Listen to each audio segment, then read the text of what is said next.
I have a project here, just in case. Not just in case. Maybe. Maybe. My poor baby's in pieces. This is my one wheel.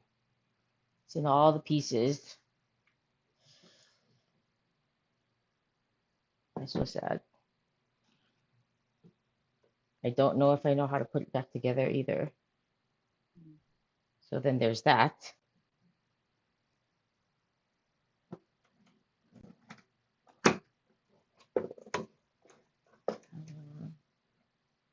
This goes here. This goes here. This is the battery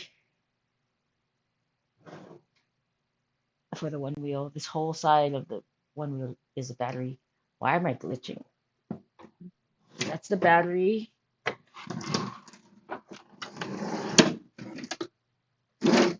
Oh, okay, it's coming together. That's the computer. There.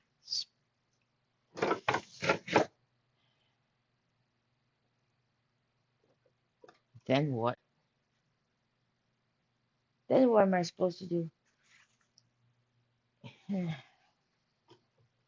glad there's wires because then I wouldn't know which side goes where. That's the battery. That must be the. Hmm. Then what?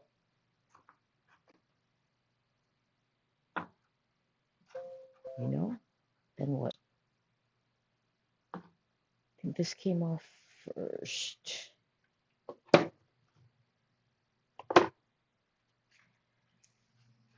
I don't even know. It's been so long. I think this goes here. Hmm. Probably rails first. So my buddy, I have to ship this to my buddy Matt in San Diego. How dare he move away? He's in the Navy. Yeah. So I guess we might be at war or something, but he can still fix my one wheel when he comes Mm. back. So sad.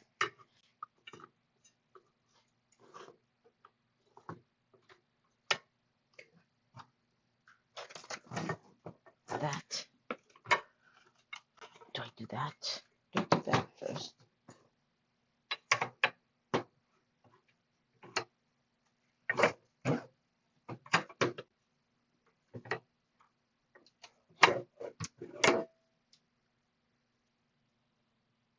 I can do this. Yeah. Ooh, did something. I did something. Are you good at putting together IKEA furniture? Um, it gets put together. No, I like, don't know how good. I mean, it stays together for the most part. But, hey, then yeah. That's what's gonna happen today. It's like it stays together for the most part. Oh,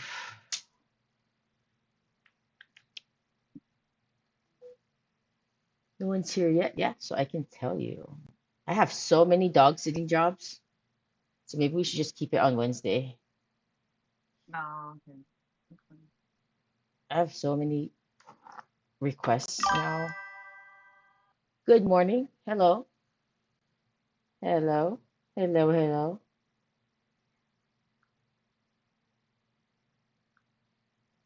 Ooh, howdy. Mm, yep.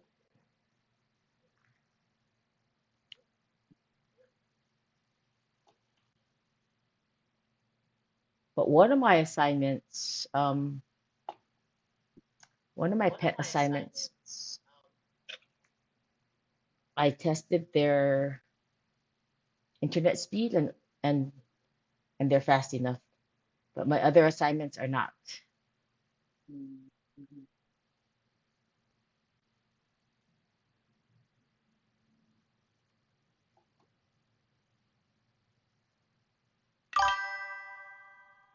Good morning, Bagel. So odd. I see three people saying hi, and only I see one viewer in my Streamlabs. Streamlabs must have a delay. So I'm going to go to my Twitch account. Oops. Put it over here. I can't hear you, Cherise, for some reason.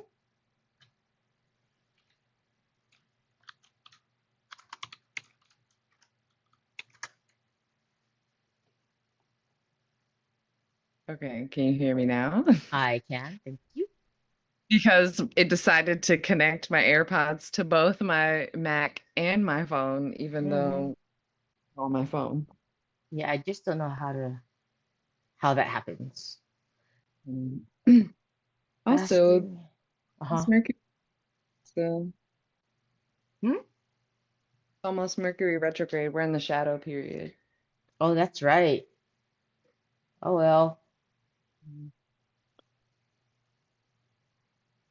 I mean, granted, I always have little uh things happen like that, so technology. Mm-hmm. 1, 2, 3 should be before.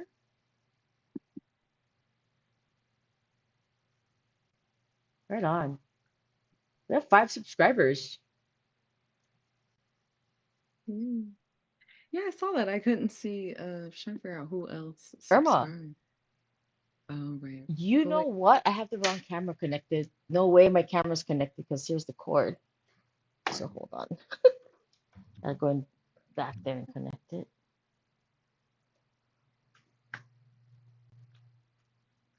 Silly. Can you hear me? Yeah, I can hear you. Okay. I just wanted to test the mic to see if it was coming from my earphones or not. Connect the cable. That would be good. I think I have a backup. All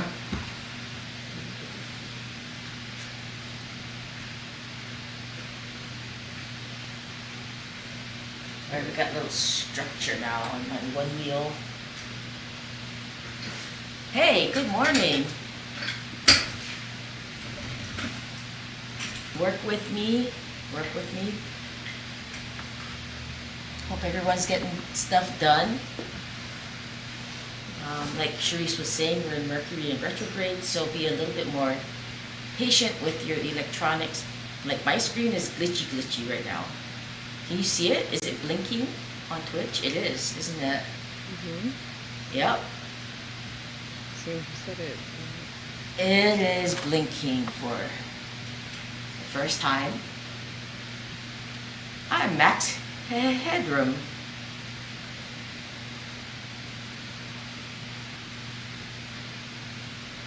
I don't know how to make it stop either. So, I'm just gonna have to deal with it. Video. Let's change the camera. Are we on that camera? Yep. Or that camera? Nope. Yep.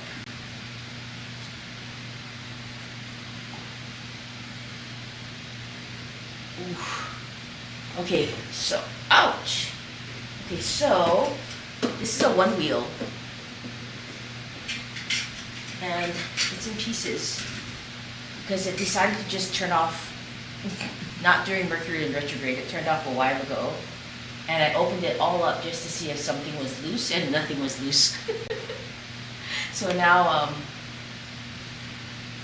I have to send it to one of my friends who is good at electronics. He's gonna do all the testing and he's gonna bring my baby back to life. I guess this is the best time for it to break because it's hot here in Vegas. It's like 113. That's what my car said. And then I had a visitor. Maybe she's here now because we have like 8 viewers. But I had a visitor from LA come in. I might as well tell you who it is. It's Tiara. I want to call her Dr. Tiara. She's a midwife, and When she left the strip, her car said 119 degrees. So I was like,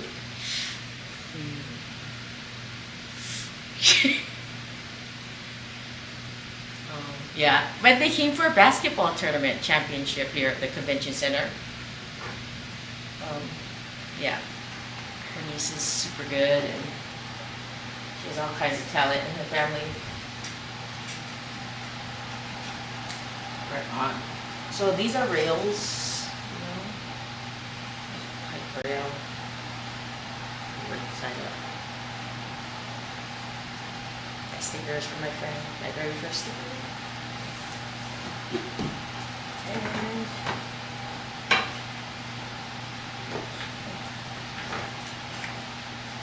so my friend Matt built my pint. He's like, oh, it's built like a tank. I don't think he knows me very well. But if you say that to me, I'm gonna try all kinds of stuff. So I think I probably just jolted it dead. I probably just like tried to do too many tricks and I killed it. Who said what? What was that? I heard a bling bling. I think it was because I changed the followers only. Ah, okay. It said it was in followers only mode, but it was at 0 minutes, so I don't know. Yeah. Ugh. Let's squish this together. Okay, foot pads go on later, I guess. So, this is one of the things I love to do. And I'm so sad I haven't been able to do it. Not fix my point, rise my point. I don't like to fix my point. I hate fixing my point.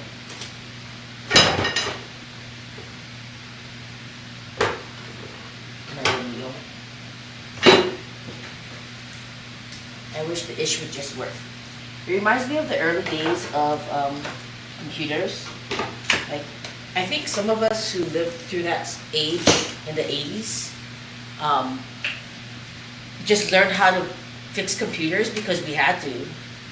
Like, the technology was growing so much, we had to learn how to switch out cards, we had to learn about motherboards, we had to learn about Apple. Apple was a pain in the butt back then too. It was very proprietary. We learned what proprietary was and expensive was. So a lot of us ditched Apple. Actually, Apple, the company, was like really dying due to its like proprietary snobbiness. It's that way still, but I guess people like the proprietary snobbiness now. But us OG like IBM or whatever PC users, because we learned how to fix our own stuff, prefer to be able to have control over our systems. And then, so whatever. I would prefer, like, if a pipe or a One Wheel was an Apple, I would choose that now because I don't want to have to deal with it. But here I am.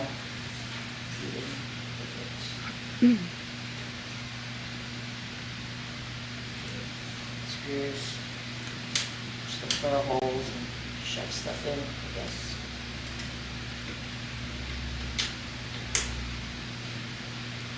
And I know, like, not our necessarily kids, I know people, I'm not trying to hate on Apple, but I know, like, there's fewer and fewer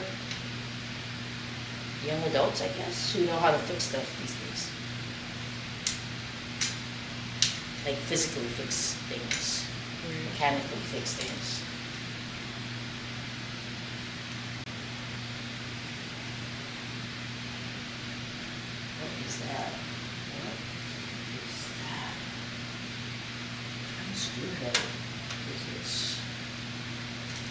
Oh, the star. Okay. So, just gonna really go back to basics.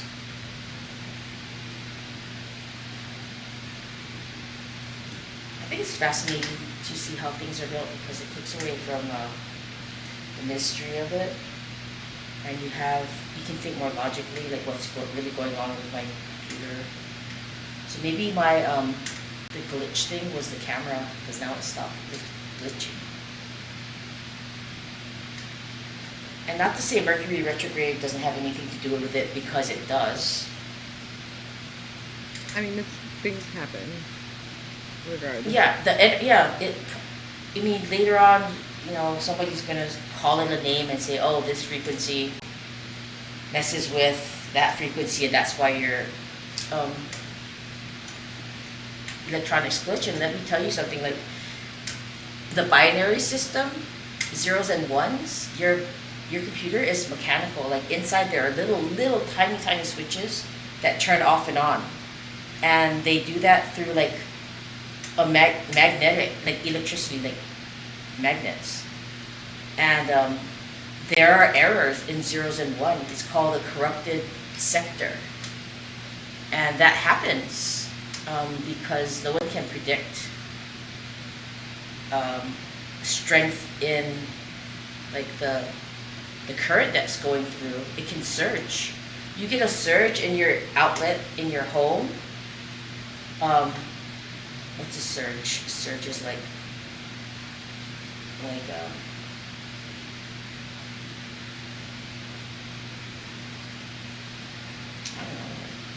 a lot of electricity coming in all at once, because it happens.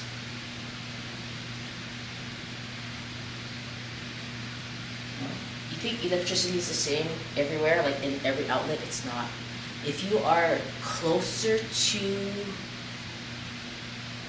the end, I think, of your block, like wherever the area is for electricity, if you're at the closer to the end, you get less like regulation, because they have to push all that electricity through. So it comes through like a wave, like a stronger wave. It's not really stable, and you get a lot of surges. My friend lived in who lived at the end of one of those. He had to replace his appliances several times, and sometimes the electric company paid for it because they're supposed to guarantee stability, but you can't at the end of the unit. Continuity can't be guaranteed. Look at me screwing it in with my finger. Too lazy to look at my screwdriver.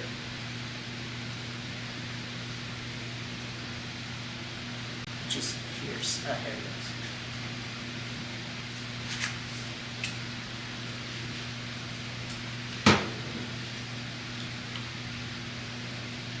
So yeah, his TV blew out several times. His microwave blew out several times. What else blew out? They're mostly that, with TV and microwave. His appliances. So they bought him all new appliances. In the same way, your computer can do that. Can have like a surge, and the zeros and ones that are electrically connected, they can produce zeros when you're supposed to produce ones, and then your computer can do all kinds of good things.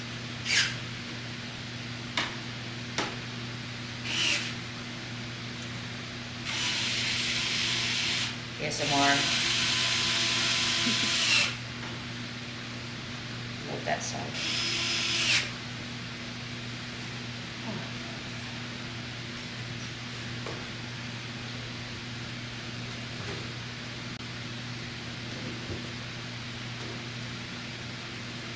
So anyway, told me it was like a tank, and it isn't. Obviously I can break it. I didn't take it as a dare, I just believed them. I don't know why.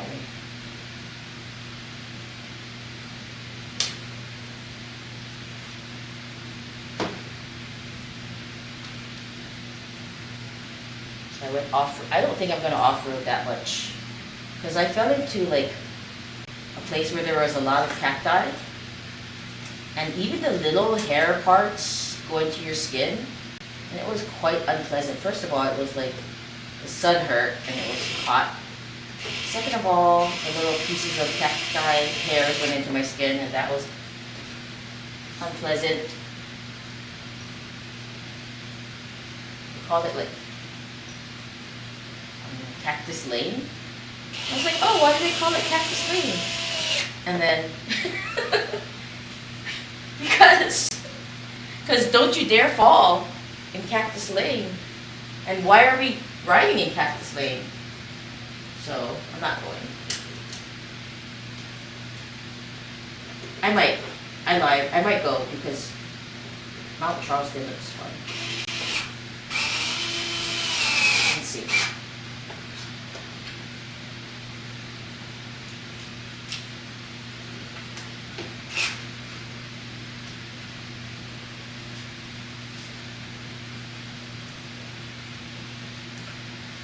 Talk to me. What's going on? These are off for me. Yeah, what's going on?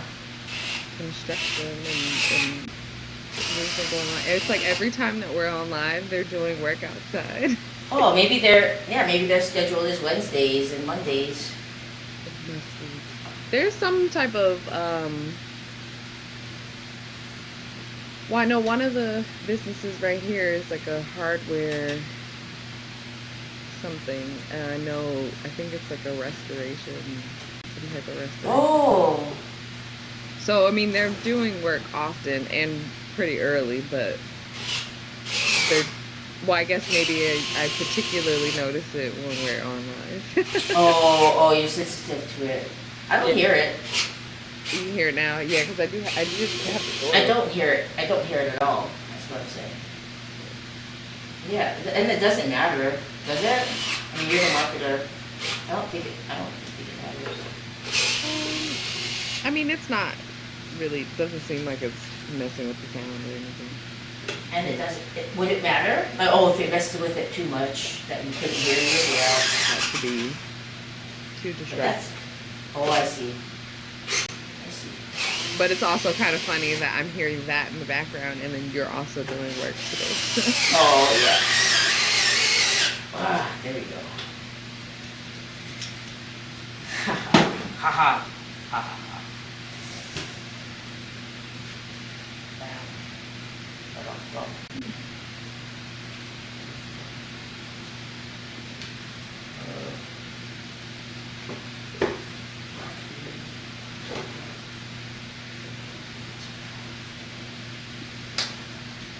So basically in life, just look for screws and unscrew them and screw them back in.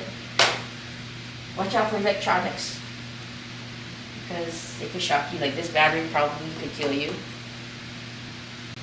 That's why I'm not opening it. I'm going to keep it closed.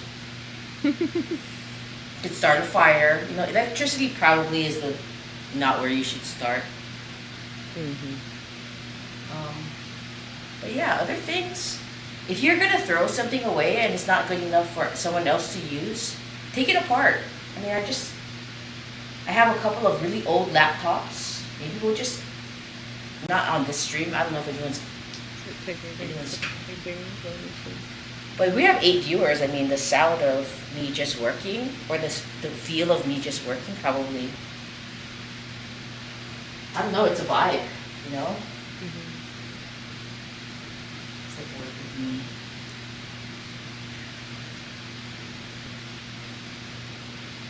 I used to like to watch my dad work. He's a plumber and an airplane mechanic, and worked on engines, like boat engines and stuff. That was fun. And then once in a while I could hold a flashlight, and then he'd let me screw something in or glue something on. And that's life, really. That's it. That's all stuff is made of. Glue, screws. How else do we hold stuff together? Ties. That's it. So mess with it. You can throw it away anyway.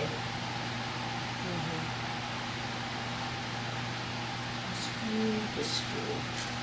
All of them are the same screw. Yeah, it's interesting when people are like, especially I see things like, like there's this one guy who, what he was using, just I guess recycling water or recycling plastic or something to turn it into gas. Yo, chemistry? Chemistry's fun too, but just be careful with chemistry. Yeah. Like I can make bleach, but I wouldn't encourage you to start with making bleach. Because you have to watch out like what you're inhaling and what you're touching. I mean, your skin will grow back for the most part, you know, but you just have to be careful. Like, just try to learn about stuff before you think it. You have Google now, so Mm-hmm. Google's existed for quite some time now, so please research safety. You know, I don't necessarily wear glasses because I need to see, but I'd like to protect my eyes just in case. Oh my gosh, if you're making bleach, please wear goggles. Oh, don't make bleach. Make something else. Cook food first. You know, learn about chemistry that way first. I'd rather you burn yourself on the stove than get burned with lye. Lye is corrosive. Lye eats like the whole, anything, every organic thing.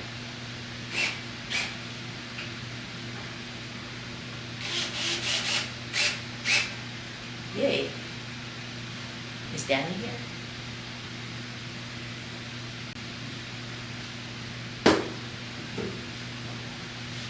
Okay, now what? Now what? This? No, this yet? No. This yet? Let me say yes. I should have done that first. Good. Good. And then you wanna, if you're gonna work on stuff, you wanna maybe lift weights or something and get a little bit strong, because sometimes you just have to shove stuff in. You have to know when you can shove stuff in and when you can't. In this case, yes. So it's good to watch somebody else first. Like I watched my friend take his pint apart, take my GT apart, and then, yeah. Alright.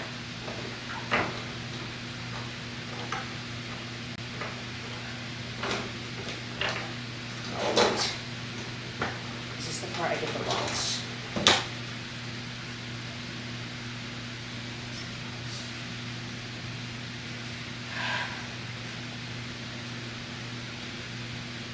Maybe.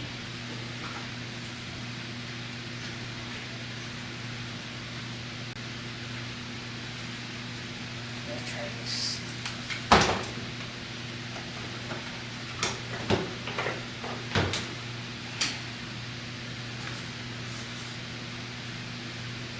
Who's watching? Type something in the chat if you think I should do something else. The bagel lurking. Yeah, Bagel's lurking, but we have 9 viewers. Somebody might be mechanically minded. Who knows how to fix things? Ugh. So what? Maybe, or you? Yeah! Huh? What? Are I you tried to what? trying to get the wheel back on? What- Yeah, I have to put the wheel back on the rails. And it's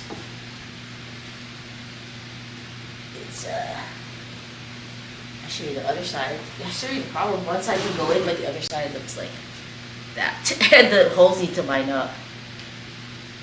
And it may or may not fit. I mean, it does fit because I took it apart. I think I should have made all the screws loose, so I have play. I have wiggle room. Whew, getting hot.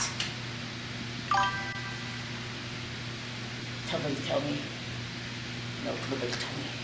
Okay. Oh no!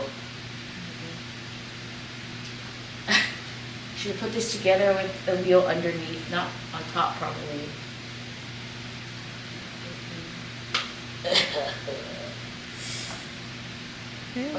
What can I loosen up? What can I loosen up? And that's life. Whew. Hey who's talking? What you do? Hola, what you doing? Who is it? What you making? Oh, one wheel. Have you heard of a one wheel? Hi, Rev Risa. Do you know this person? Yeah. Oh, I am putting my one wheel back together. It is a robot skateboard. And then we're just chatting about, whatever you want to chat about. Like weather, what are we going to eat today? Where's Rev Risa? Are you in LA? No, she's in Ohio. Ohio? That's so cool that we can, like, people from all over the place. How's the weather in Ohio?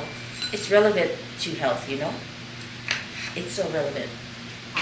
Ow, I kicked my toe.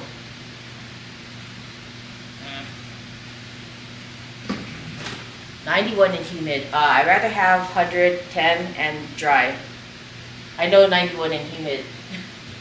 That's Los Angeles sometimes.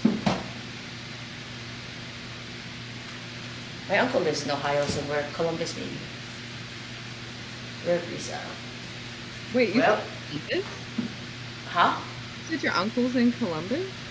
I have an uncle over there. That's really interesting. Why? Because remember I told you the whole ancestry discovery? Oh yes.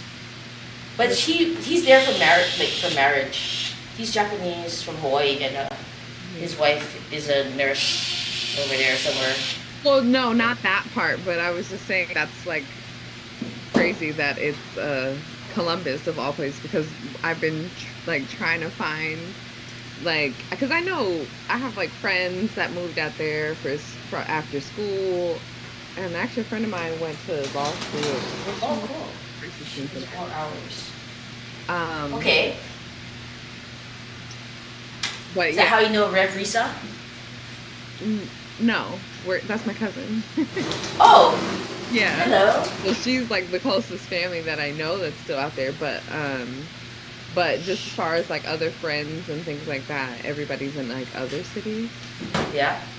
So that's the first, like, I've actually, somebody's in Ohio and they're in Columbus. Like, I see. yeah. Welcome. Do you know what she's interested in? What did you want to learn about? What we've talked about it a little, but I mean, I can let her speak.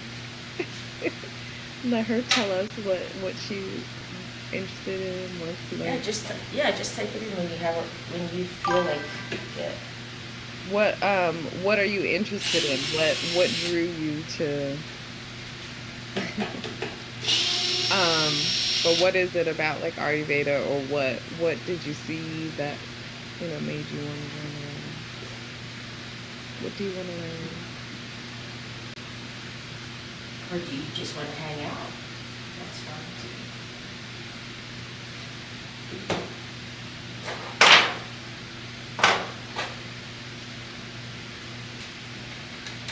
Ah. It's a good thing. Found 2 screws. Let's put it back. And you haven't been here either. She hasn't seen us. You were, I guess that's propagating the mint, or Oh, she didn't see us grow them in? Did I tell you I planted it? I'll bring it in, and after this, I'll bring it in, I'll show you.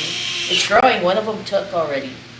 One of them is growing leaves, brand new leaves already.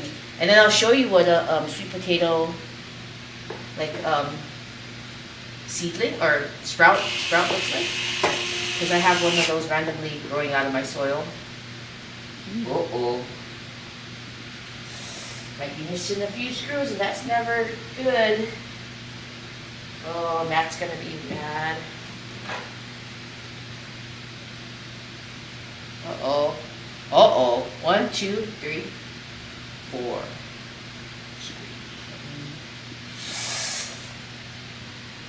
Uh-oh. Nope. Oh, uh-oh. 1, 2, 3, 4. Maybe these will fit. It's gonna be like, what the heck? I might put that in there. Just spare the wrath of Matthew. Ooh, ooh. That's not a good sound. Because that's the wrong bit. Okay, so the other thing we were talking about is like how I don't know where this came from, but how like this generation, I don't think, because you're on your phones a lot, they don't really do anything mechanical. But you want to keep stickers with the make and model, the serial number. You want to keep these sorts of things. It fell off the board. Don't just be like, oh, it fell off. What's that? It's a piece of trash. Throw it away. Because when you need replacement parts, you can get replacement parts for cheap if you know what model you have. So I gotta clean this off and glue it back on. The other thing, if you're gonna put stuff together, or just in general in life, is clean stuff off. That's important. Since I'm in here, I should have cleaned all this up, but then I gotta hurry up and send it out to my friend who's gonna fix it. It's always nice to clean it up for people. I don't know where this came from. I'm gonna stick it on with a sticker. What kind of sticker? Something heat resistant. Silicone, like gasket silicone. I'm gonna show you gasket silicone. Just learning about life. Like I don't think the sciences, even if we're here for Ayurveda, yeah, I don't think the sciences should be separate. Like chemistry, electricity, physics, quantum physics, psychology is holistic, right? And it's very blurry where one begins and the other ends. So you can learn holistically about anything through anything. You just have to watch whatever you want. You just have to go with your interests. Mm-hmm. Like even like my friends are performers, right? So they have a lot of makeup and clothes, but even there's technology even in clothes and makeup, and how it reacts to maybe your skin, or how it like the colors make you psychologically feel. Because basically this is electricity turning a wheel, right? But it matters how it looks. So, like even color is difficult. The color purple is hard to produce. Blue is hard to produce. Gray is scratchy. Like if you ever bought underwear, and like in a variety pack, and you get the gray one, like boxers or whatever, the gray one is scratchy. I hate the gray bras. So when I buy like the sports bra, you've noticed that? No, I haven't. Not specifically. I didn't attribute it to it being gray. Well, over time, because I'm like, you'll see like I'm autistic, so I have texture sensitivity, ADHD. So if something bothers me, then it's a detriment to my life. Like it affects all of my life. So if I bought like the variety pack from Costco of sports bras, and I hate when it comes with gray, because gray for some reason that dye interacts with the material, and it makes it like scratchy. And even in the boxer shorts, like the underwear parts, it's like, now I look for the ones that don't have gray. You haven't noticed? Oh my god, it's irritating. It makes sense in a weird way. Why? Because like concrete and like rocks are gray. No? Oh, look at that. Yeah, function follows form. Now it's raining. Oh yeah. I wish it's gonna rain here too. We're gonna have thunderstorms. Okay. I can't wait. I think apparently it happens during this time of year. It gets really hot, and then thunderstorms, and then hot, and then thunderstorms. Again, yep, again. But I like it. Now it's raining. So yeah, gray rocks. Yeah. How do we get that color? Maybe we get it from the pigment from rocks or something. I don't know. Didn't know. I didn't think about colors having texture. Well, it's not the colors, it's how you get colors. Like what kind of pigments produce what colors. Right. And not everything Gray produces would blue. also be a blend too. Yeah, it can be a blend. Yeah. Sure. It probably is a blend. Oh my god, I'm missing like 4 screws. I gotta. Ugh. How? But I think that, just in general about. I was thinking about that the other day because I've seen different things about just different colors. Like, actually, interesting enough, it started with something like last week about color theory in Sinners. How the twins. Oh, the black. Oh, yeah, the blue and red hat. The blue and red. Okay, tell me. And then I've just seen just generally other things, so it just kind of had me wondering, like, what role, like, does color play in Ayurveda? Oh, I saw something else today about, like, the different, like kind of eating the rainbow and, like, just explaining the colors of, like, food. Oh, yeah. Yes, we can talk about that. Yeah, so even in Ayurveda, if you're a doctor, you're supposed to wear white.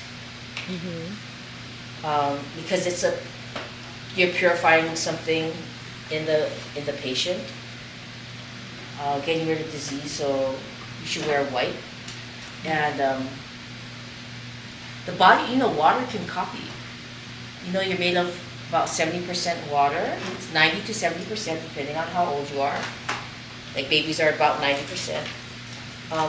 And your water molecules will copy what it sees. So color has vibration, and vibration is very close to thought. And so you can affect the psychology, which in turn affects the nervous system, which in turn affects the whole body. The whole body communicates through frequencies, vibrations, nerves, etc. So color has a subtle effect on the body, and not just in Ayurveda, but in Chinese medicine. I wish this was a real plant, but one way you can help fix your eyes is to go out in the morning during sunrise and stare at new growth, or stare at a plant. That green spectrum is very soothing for the eyes. And they don't pick that color for nothing. Okay? If you ever get to go to the Big Island and ever get to go to the Black Sand Beach, or find a Black Sand Beach somewhere else, but the Big Island, where there's an active volcano, produces lava, and lava is black. And it has amazing minerals in it. The plants grow huge because it's like primal nutrition. It's like a baby. Like babies have so much health, and brand new earth has so much health. So if you ever get to go there and lay on that black sand beach, that color gives you a clue as to what is in it. But besides having to know chemistry and all that, you don't. You can just see that you're drawn to it. And I want you to place your lower back on the black sand beach, on the warm sand, and it will nourish your kidneys. Kidneys in Eastern medicine has a lot to do with longevity. That color black. Black and dark blue like the ocean. So seaweed comes out, nori, right? Everybody knows what nori is. Seaweed. I think it's popular now. That's black and that nourishes the kidneys. And even if you want your hair to be black, like you eat black food, it translates, no joke. Black sesame seeds, seaweed, and my friend was freaking out because she's never seen black chickens. But the Chinese I'm like, there's a Chinese person in this neighborhood because there were two completely black chickens running around her neighborhood, and she was like, "Is this an evil sign?" I'm like, "No, those are longevity chickens. Like, what are they doing just running around?" They're a little more lean. They don't, we're not used to the taste, but for longevity soups, it is like highly prized. If you go to Chinatown and you ask for black chicken, even the bones will be black. It's not just the feathers. If everything on that chicken is black, the legs, right, straight down to the bones, we use this as medicine. We use this for longevity.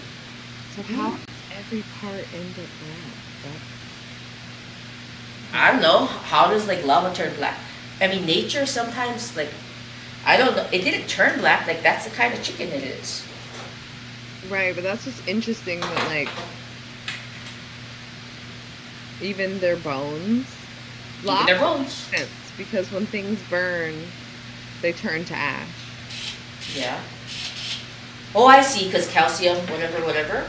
Yeah, I don't know why their bones are black, but it's a special. It's like the nature of this bird that's what happens, and because of the color association, they figured out that it's great for longevity, and it is. So I was like, "You got long life chickens in your." Those are very rare.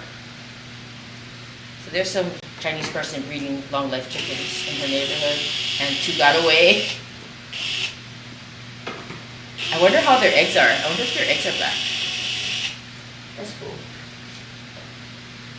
Completely black. Completely. Right. It's amazing. I can loosen this one. Ha. And then I can do this. Do like this. Ow, my hair. Oh, my hair was holding it up. That's funny. I could use a hand. Oh. Just gonna get one screw in. Yep. Color, like, okay, so if you want to go through all the colors, this is Chinese medicine now. Like, I never hear Ayurveda. Well, actually, not true. They both agree that red is for the heart. So, you know how we have like red heart emojis? That's not random. Red goes to the heart. And then in Ayurveda, Pitta is red, Vata is black, and Kapha is white. They have those colors, but Chinese medicine has more colors. Yellow goes to the digestive system, the stomach and the spleen. So your yellow melons, your yellow mangoes, yellow orange, okay, like, you gotta give me some leeway here, like yellowish, tangerines, oranges. And if it's blood oranges, and it's a little more purple, that will go more towards your like spirituality. Purple things are for spirituality. But if you have like a blood orange that's more red, then it goes to the heart. So the orange can have a spectrum of orange to red. If it's orange-red, it can help two organs, the stomach and the heart. So in the substance itself, in the food itself, it doesn't have to only go to one place. It can do a combination of things. Like I can put my one, not fix, I can put my one wheel back together. You know, I can also be a doctor, also pretty good pet sitter. I have a combination of things. Right? You have a combination of things that you do. Whereas Risa has a combination of things that she does. Bagel has a combination of things. Ube has a combination of things. And nature is like that. All the plants you see is kind of hard to pinpoint them into doing only one thing. You gotta get to know the plant and get to know the combination of things that it does. And that's been documented over millennia for some plants. And there's always new ones popping up. And don't get overwhelmed, because you can always just go back to basics. As basics are, if you are suffering from like liver, not just liver organ issues, but liver emotional issues like anger, irritation, stuff like that, then go stare at some greenery. Go sit on the grass without flip-flops. Like take your shoes off, touch your skin to the earth, ground yourself and stare out at the grass. Your irritation will go down. You know, it's free and the best. You know, make sure it's your grass, I guess, because people put a lot of pesticides and stuff on grass these days. I don't want you to absorb pesticides into your skin, but touch your feet on soil. Like walk barefoot on the beach, on the sand, on the grass. Don't have open wounds, I guess. Not these days. How sad right now. Just be careful. But that's green. And then you can stare out over, if you stare out at the ocean, you want to stare out at the ocean like on a calm, when the ocean's calm, to calm down, or a lake, or water. Like that will reduce your fears, because the water element belongs to fear and chaos, but it also gives you great emotional depth. So when you're calm, if you're a water kind of person, when your water will help you, you can reduce your fears by staring out at bodies of water. You know, like the darker blue, the better. What also kind of helps with that is the open sky. You can sit down on a nice day, not when it's like raining or whatever, 150 degrees outside. You can like, not like that, but you know, you can use color in nature's colors. Don't go buying something because it's not going to be the right color probably. Just use nature.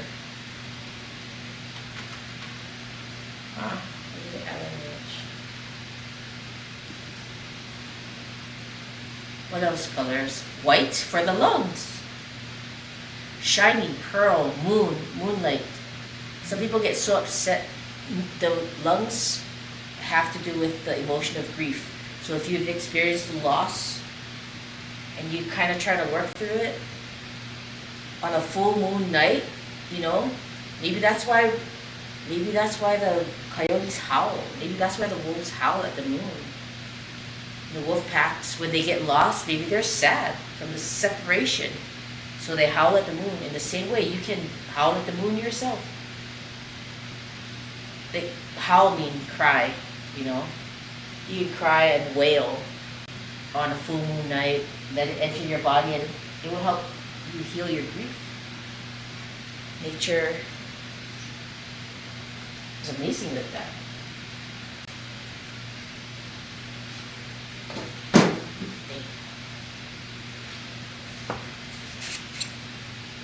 Aha. So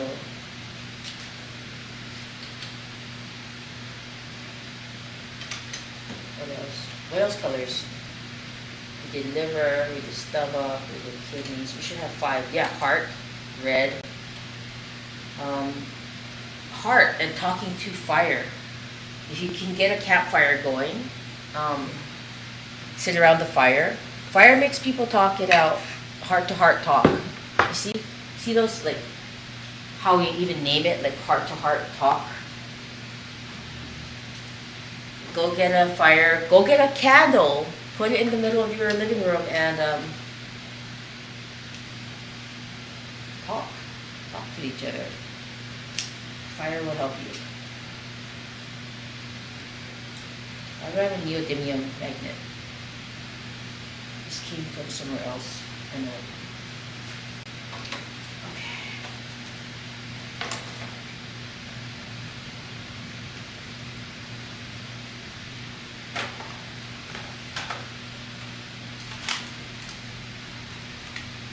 Really easy solutions for different emotions. And what, you're not going to make time, right? Because we're all part of modern society. We're all in this rich country, America. And too busy killing ourselves working.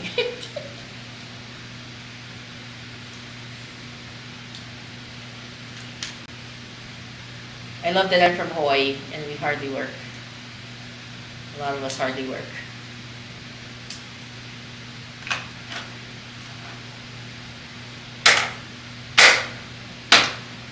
Because you know why? We share and we work together. So like everyone's not on their own. I think we forget that sometimes. What? It's better to work together? I mean, yes, because we're such an individualistic society now that we've forgotten. You're too rich, that's why. Well, that too. You're too rich. Like you can't be rich without other people. You are rich already, just being here. Like in other countries, like so poor. And Hawaii is like the same price as New York and LA, but we get paid half. We get paid half. Can you imagine getting paid half on top of everything else? But that's why we work together because we have to. And I kind of don't want that to change. It worked out better. Like even like getting paid so little, but working together made us be able to save more than people who don't work together, who get paid twice as much as we do. So I really appreciate teamwork. And that doesn't have to necessarily, and it isn't necessarily your family. Your immediate family that you help. You help everybody. I love it. I try to do the same thing, and I think it might be catching on in some of my social circles. Like I see the change. I see people happier. I just shared a bunch of fruits from. It's like the old ways, you know, like. I babysit this dog on a half an acre, a rich family, whatever, but they got a lot of fruit trees. And they're like, oh yeah, just give your friends. And they had eggs too, you know how expensive eggs are? So I gave my friends some eggs and like some fruits and stuff. And they're happy. Nature's bounty, and just share, because what, it's gonna go rotten anyway. And then you're going to be so stingy, you're not going to share, because I don't know why. So, share. Grow some stuff and share it. It's like, what do you have all of, like, what are you going to do with all of this stuff and all of Yeah, but you can do it. Oh, they're probably sick of eggs already.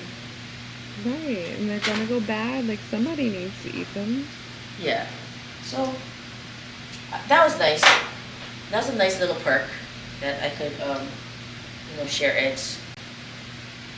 So it's almost like I feel like they're my family. Like the dog is my dog, and I feel like they're my family.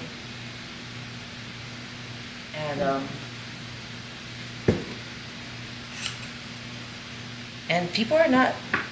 People are. If you're a nice person, I think they're very willing to.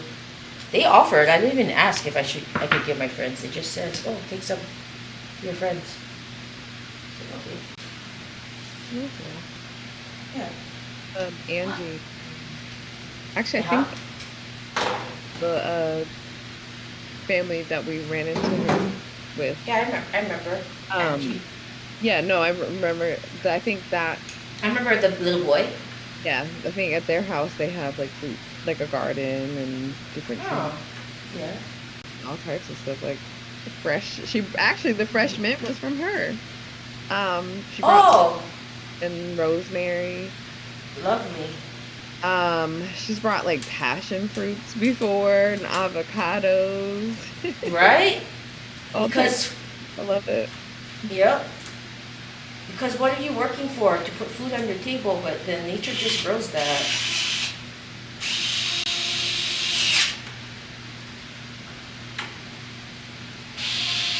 Poor enough to figure it out. So I'm not like sad that my dad was so poor. They had to grow what they ate. I'm not sad about that because it made me, be able to survive. And I'm not afraid of like not being able to feed myself because I think I would just create a community where everybody would grow something and share. You know? I mean, We should always have it. I think people are finally learning like where this is. I don't know. Yeah. When they have too much money, they forget. Yeah. I don't want to forget. Because it's also quite pleasant. Everybody feels like they can be included and you have a reason to talk to each other, you know?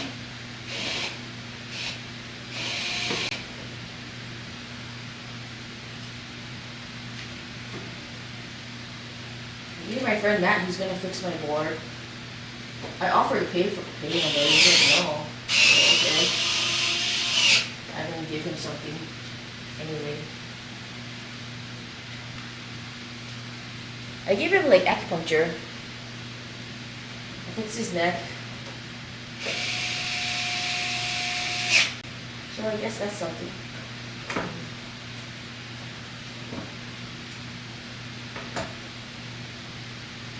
Yeah!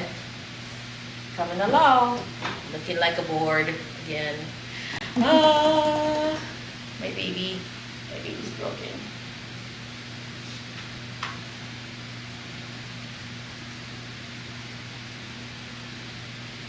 So was it just something that broke on it, or is like something inside that you were trying to? Oh, it turned off so suspiciously. Like,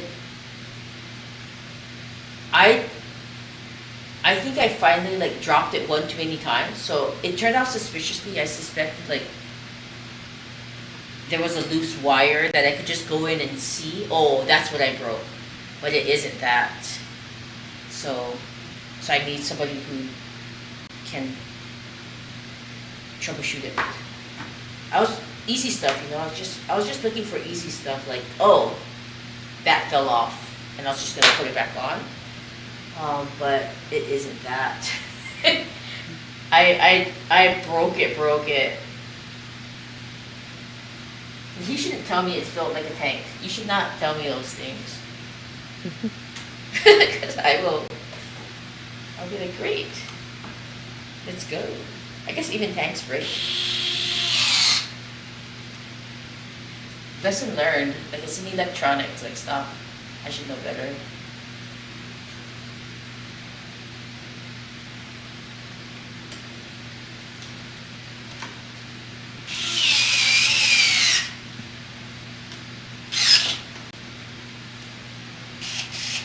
Wow, we have so many viewers. We've had like we've had over 7 viewers this whole time. Yeah, pretty much. Yeah. This is you can work with me. Like I would be happy to work while I'm talking to you.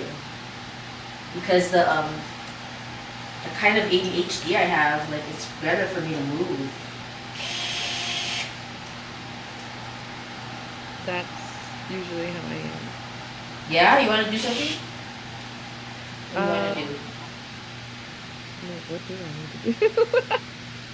You want to do a project too? Always still kind of multitasking, so You want to do a project? Something. I You don't want to have fold your laundry? I don't have any laundry to fold. Okay. I do. No, I'm like scheduling posts for you and stuff like that. Oh, thanks.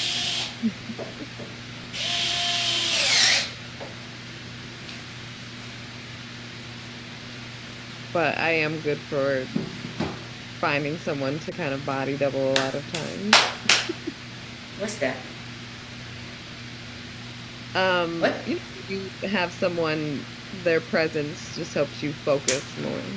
Oh, yeah. Is that what's happening here?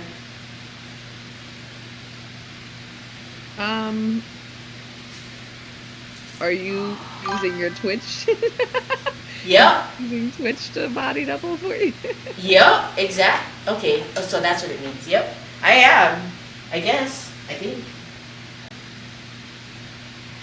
And I think other people can do that too. I'm their body double. I didn't know that's what it was called. Mm-hmm. So sometimes I'll just be on the phone with people. Just have one friend that would sit with me. Yeah, it's just like having that accountability is helpful. Like I've been making it a habit to tell people when I have to do things that are important to me, because if I say them out loud, Yeah. like sometimes people think that like I'm saying to tell, like, and don't, like, obviously, like, I, if I'm telling you, like, I want you to know, and I like, the person being involved and caring about my life, but also it's to make myself accountable, because if I said it out loud to somebody, then it's, like, if it's in my head, it's in my head, and then I can, like, oh, yeah, like, oh, well, nobody knew I was supposed to do that, so it doesn't matter. But it's like, if I tell you something, then I don't want to tell you that I didn't do it, or tell you and let you down. So yeah, I absolutely would love for this to be a work with me, study with me kind of stream. And then that's kind of like, you can learn that way. Like, what's going on in your life, and then you can explain Ayurvedic principles. Like, that's kind of how it's done in families. Like, if something comes up with your kid, and you're like, oh, you should have ghee with water in the morning. I recently gave one of my patients that because of the dryness here. And she wasn't, she didn't understand that you should have something warm to eat, like that. Do you understand that? Did you ever go through that? Like, you should have like something warm, a warm fluid. So Japanese people eat miso soup every day, like every single day. And like Chinese people need to have soup to start their meal, because it like prepares your digestion. Seriously. So yeah, I have her drinking like warm water with maybe a quarter teaspoon of ghee every morning, because we're in the desert. Put the ghee in there. In Japan, you would not put the ghee in there because it's so humid there, and in Ohio, probably not. In the South, probably not. But in Las Vegas, oh yes. Yes, you would.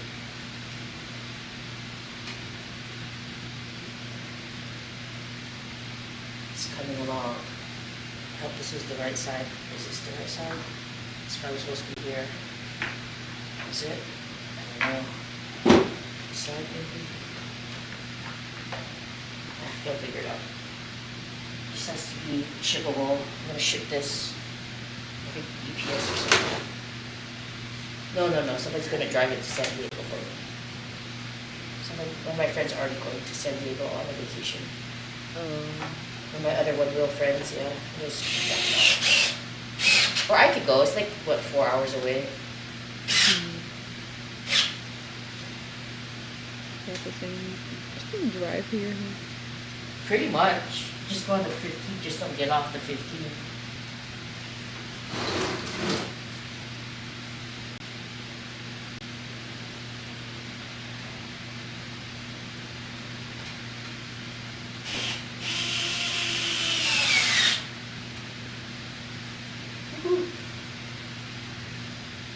Oh, that looks wrong. Okay, that looks wrong. Probably put the, whatever, don't figure it out. Oh, I got 4 screws. 1, 2, 3, 4, 5, 6. Let's turn it over. Ugh. 1, 2, 3, 4, 5, 6, 7, 8, 9, 10. Perfect. Woo! Love it when that happens.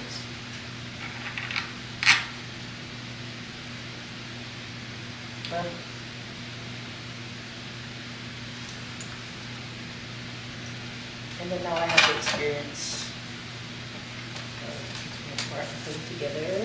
Use the chassis, the body of this.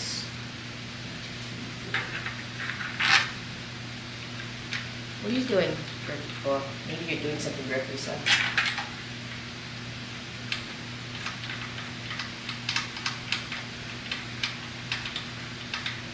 Mark.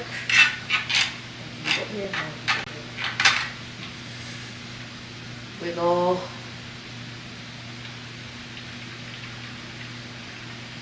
Wiggle. Okay. This is. Yeah. Okay. This.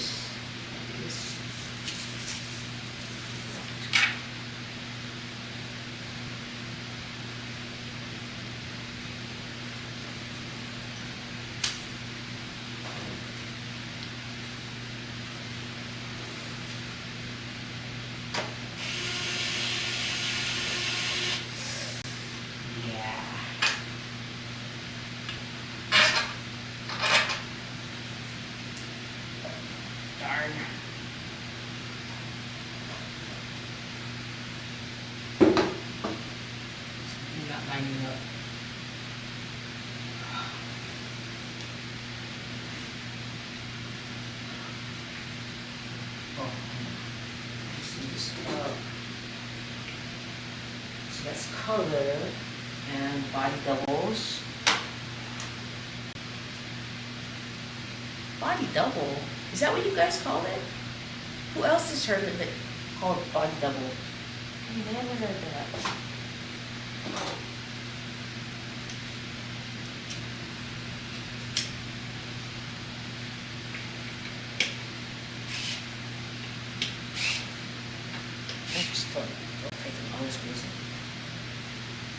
So, I actually got a mint flare. You do? Where? No, you didn't buy one. Bought one. Yeah. No. Okay. Well, I mean, I had to start with. So you bought one. So you bought one. Well, so remember I told you I had gotten some a while ago, but they're not coming back today. I got a so Amazon has like They have different stores on there that sell herbs. Yep. That would be easier. Yep. I was already ordering from Walmart, and when I went to go get mint for my travels, they had the plant. So I got Okay, cool. and then I got a rosemary plant. What kind of mint is it? Um, That's kind of nice to know. Mentho. Okay, just regular. Didn't see what kind, like specific. Mentha is like a catch-all for mint. It says Mentha spicata. Can you search what that means? Like a common name? You can search for a common name. I was trying to see if it said anything else.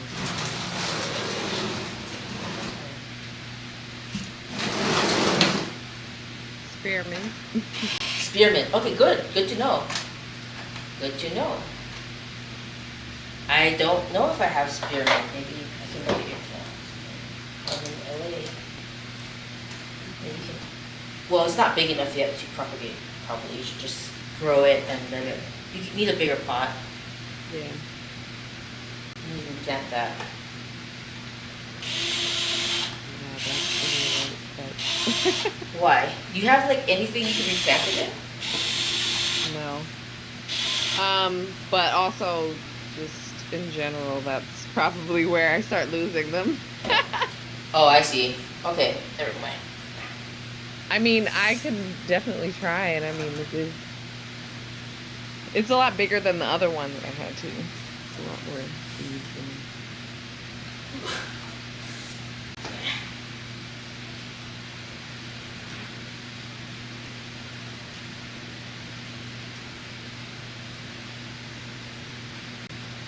I was trying to ask our followers who calls it body double, because if that's what it's called, we should put that on our hashtags.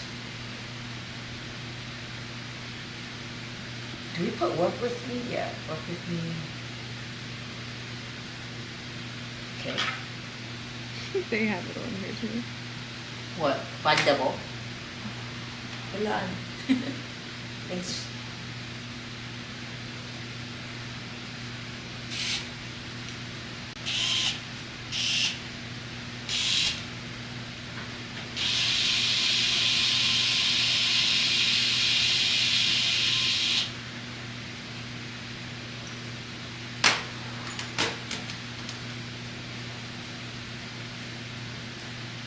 Yoisho.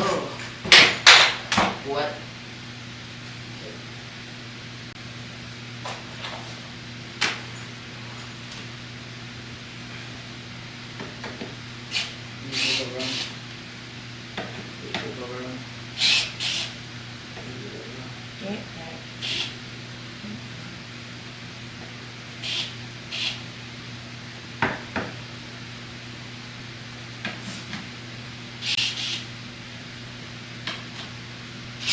Where'd you put it? Oh, I added it to the tag. The tags. Okay. Want me to change the name? Yeah. Add it to the name. You have plenty of like characters. And then you can tell me what else you want to talk about. Ayurveda. Ooh, sure. Or Chinese medicine. Or herbs.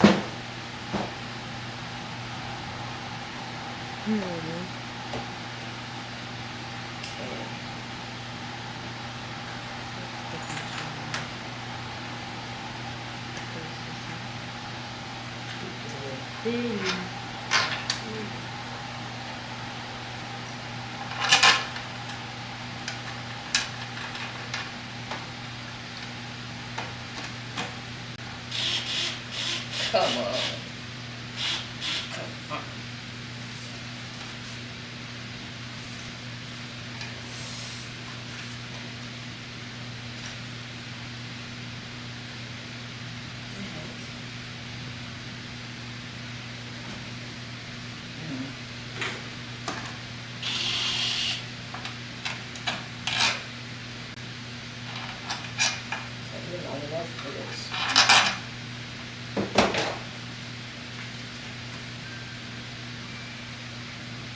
Okay, this is interesting. I'm looking at the videos you sent about ADHD and protein intake. What did it say?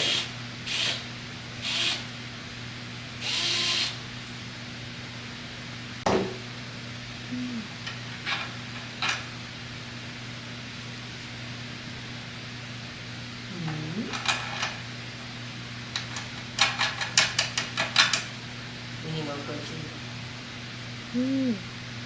basically.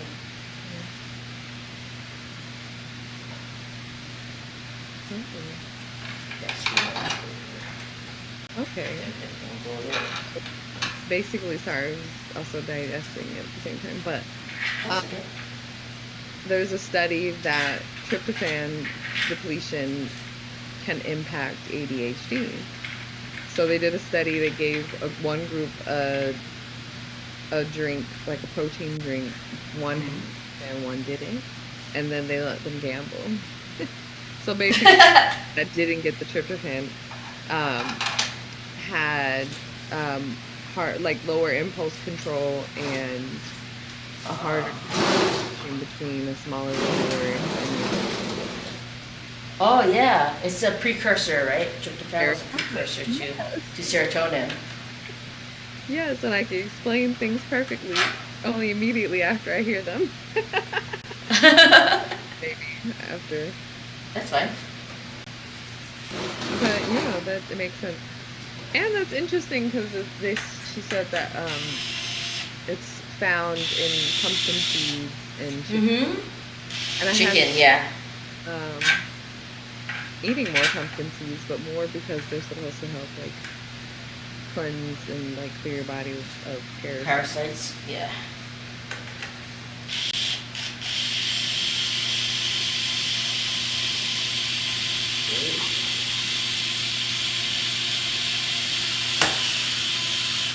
Okay.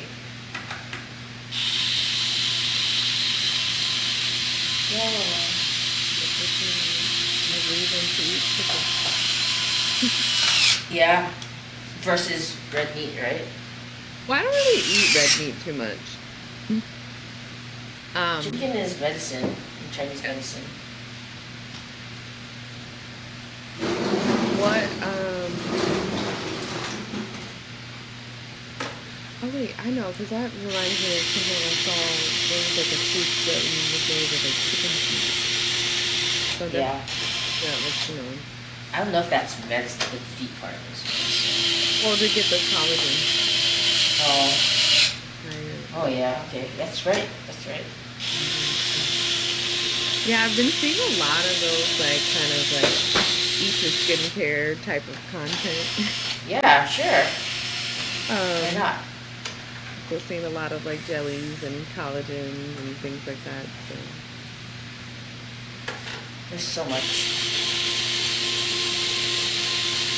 But if you're measuring, like I can't live without my protein shakes right now. I can't get enough protein in.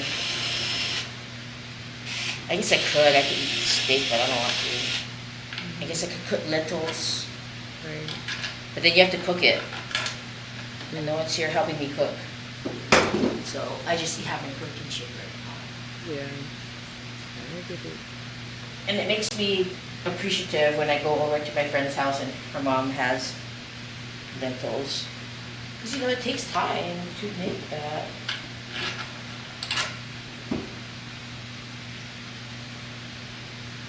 Ugh, God. Come on, Brad. Just gonna tape it on and be like that. Screw them. Where is it? Uh-oh.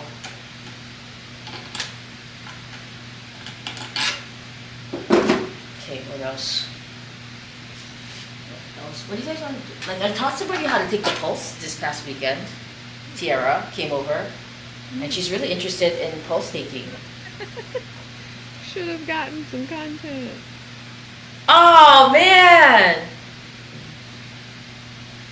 Oh, not really, because she's a midwife. We spoke in like private about what kinds of things we can say in public and what kinds of things we can't say in public. like midwifery is so interesting. Like traditional midwifery that she was talking about. Is she your friend?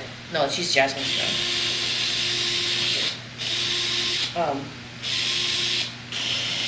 What is she talking? She was talking about like not cutting off the umbilical cord and how the baby, as soon as you cut it off, the baby turns blue. Like how Western and Eastern obstetricians get trained differently. And in the West, they're taught that that thing is dead and should come off and it's dirty. And she was talking to, one to one to the side, talking to the doctor. And she's like, if you cut that off, the baby's going to turn blue. Because you're going to take away it's keeping it alive. And you're going to shock the kid. And so when she does it, they keep the whole umbilical cord on. It's called a lotus birth.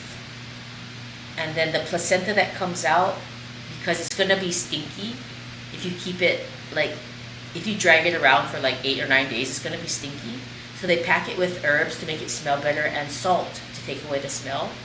And when the baby's done with it, it just naturally detaches from its belly button. Mm-hmm. So I was like, wow, that can happen. And she's like, yeah. And I told the doctor, and we were in the hospital. So, they do. You gotta respect what they do in their own house. And so they cut it, and the baby immediately turned blue. Blue fingers, blue toes, blue face, and a traumatic entry into the world.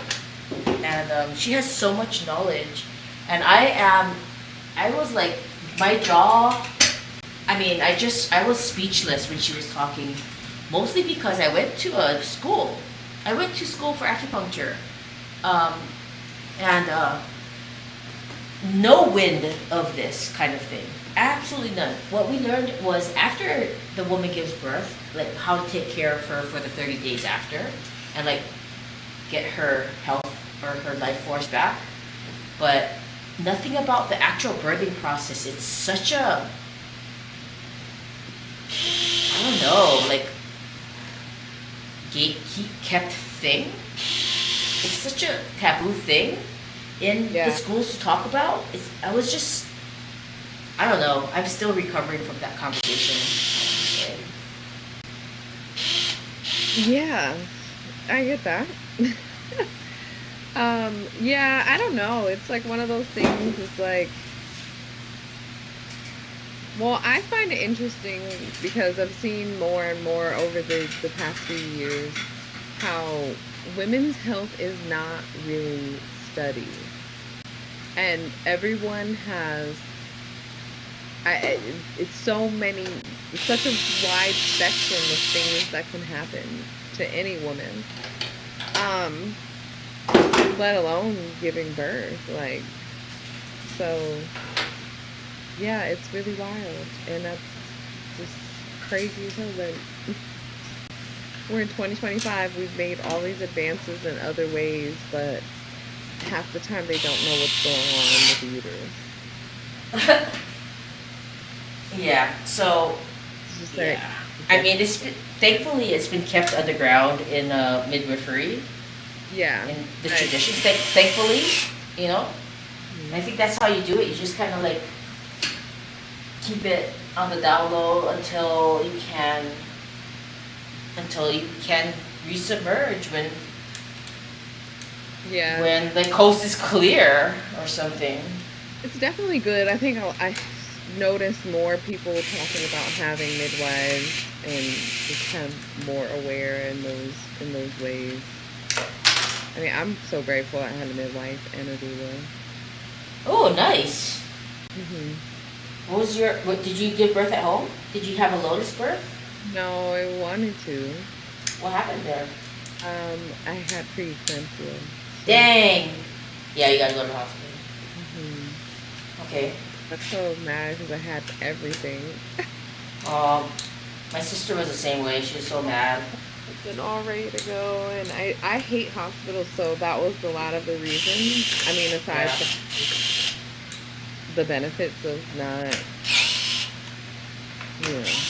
Yes. There are some benefits, but then there are some. Honestly, I feel like I was like they said, and I mean, I get that, obviously my pressure was out of control at a certain Yeah. point. And when you get to a certain point, like there's really no telling, and things can escalate quickly, and so I get the caution. Yeah. To be honest, I think one, I really underestimate that I have a very extremely high tolerance for pain, but that that I don't realize how much that it still also affects my body. So I think that's why it showed in that way. Um, Oh. Honestly, I think that I really firmly believe that my blood pressure was spiking because I was in a more stressful environment as well. Like Absolutely.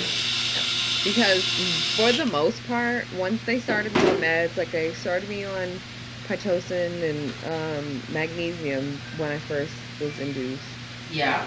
And once she was born, she came out like extra calm. So like magnesium is Uh-huh. something else. Yeah. So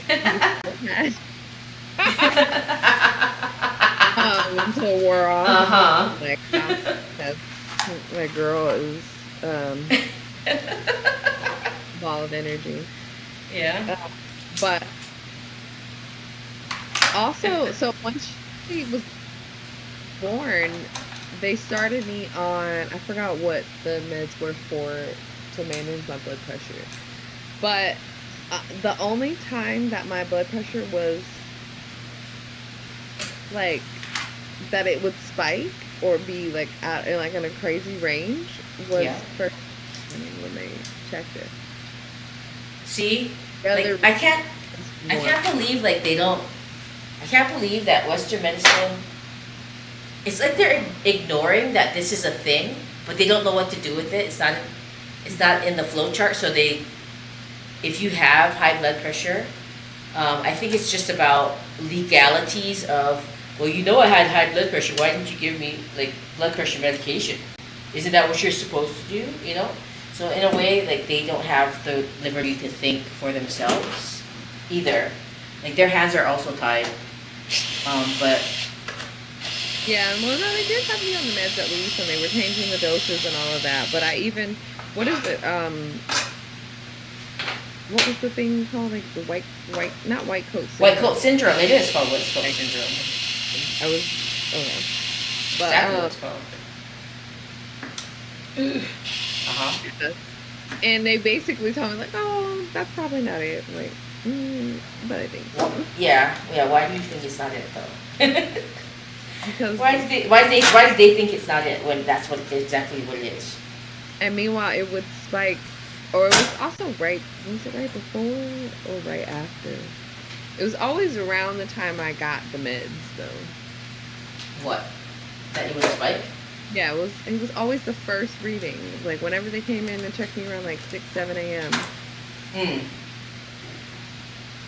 First thing in the morning, shift change, like all of these things are happening. Was it ever normal? It was. So there you go. It was normal. They had me. I was constantly attached to the, so they were reading blood pressure multiple times a day. Oh. Mm-hmm. I don't know. I'm not sure how it gets that way. That's why, like, Tiara was talking about, like, you don't have to go to the hospital till you have to go to the hospital. And there's only a few times that she went to the hospital, and maybe one or two times, but she won't go anymore because it's just like the dumbest things that happen. It's almost like, do you want to risk this or you want to risk that? Do you want to go to the hospital? I don't know. It's the dumbest things that happen. Yeah. So So she has, come to the conclusion that I'd rather have the dumb things happen not in the hospital.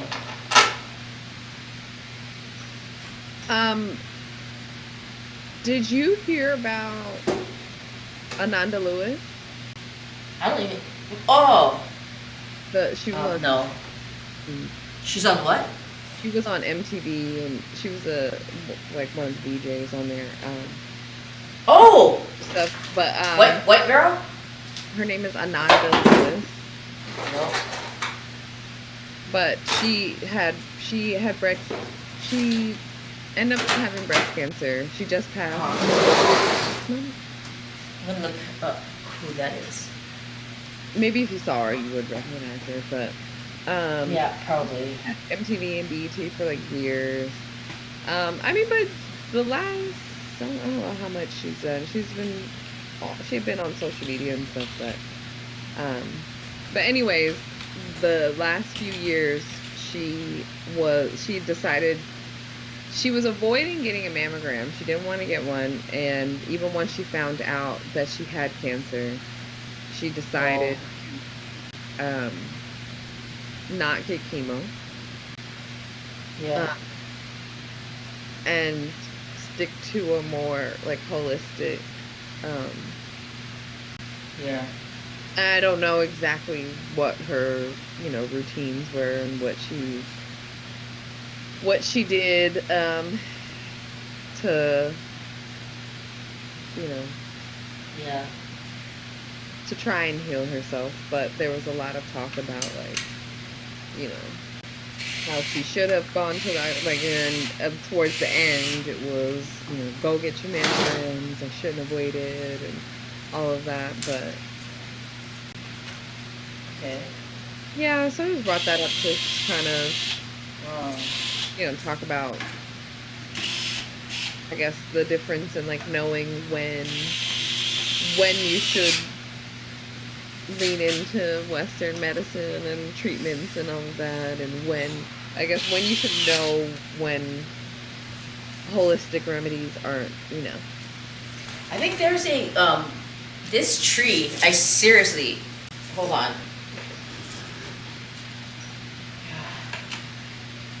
I think there is a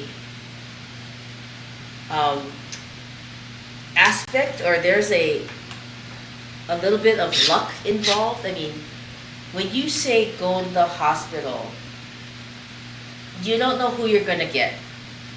You could get the dumb doctor, or you could get the smart doctor. You could get someone who hasn't had enough sleep. You could, you're crap shooting at that point. So you gotta keep your wits. I think you gotta keep your wits about you. You gotta follow your gut. You gotta if you go to the hospital and it's like, these are like the stupidest people I've ever met, or somebody's not sleeping or something. Come back if you want. Skip it that day. Like, you know what? Let me reschedule. You don't have to do it right then and there. So I really think like the people you're dealing with is one of the important factors. In any line of work, your mechanic, like, I can only go so far. Your doctors, the people, the restaurants. I mean, you're gonna get a wide range of skills in everything, including healthcare. I don't know why people think it's all gonna be the same. Yeah, they all pass the same test, but they might not all have the same, unique experiences that would help you specifically. So, experience can, in your specific case, can be a reason why I go to a specific doctor or I don't. So the questions that you ask are, how many times have you seen a case like mine? And you have to participate in that process. And if they don't want to talk to you, because a lot of times in the hospitals, like in Western medicine, they either don't have time or they don't want to talk to you. So I would probably fire that doctor because communication is important to me. It's important that we are a team handling this. My doctor and I are a team.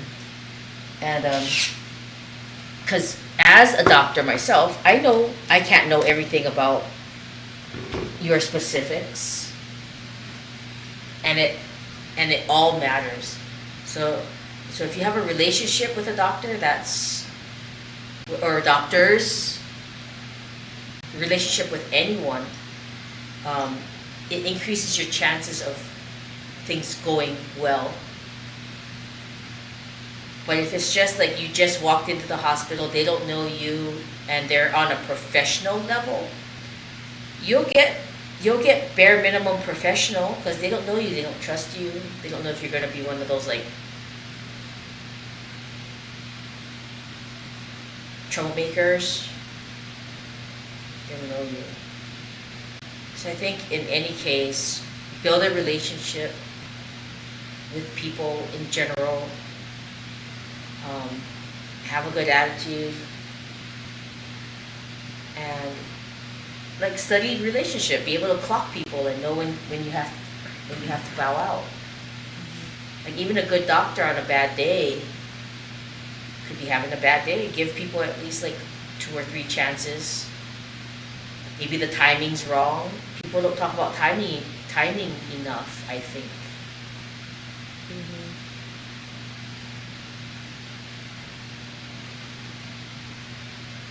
Like we didn't plan to do this Twitch stream. You know? Like Kind of happened one day.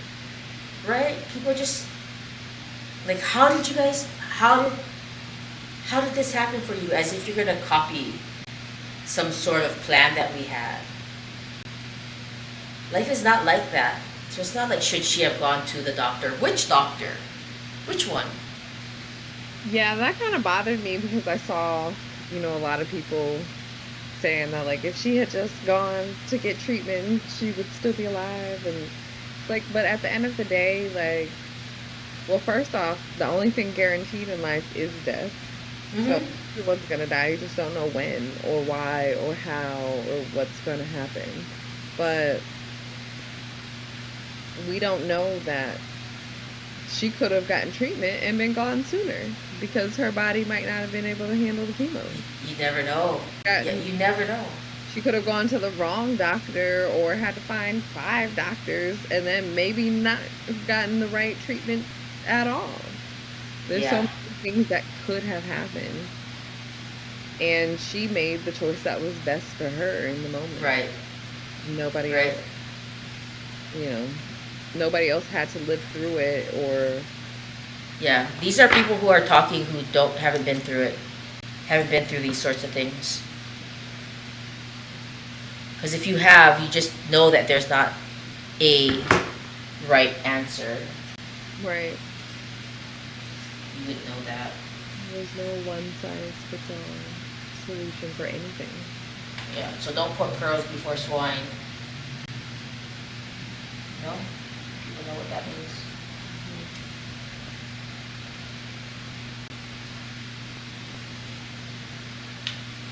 I have put my pipe back together. Look at that. I hope Danny's watching. I hope you're watching, Danny.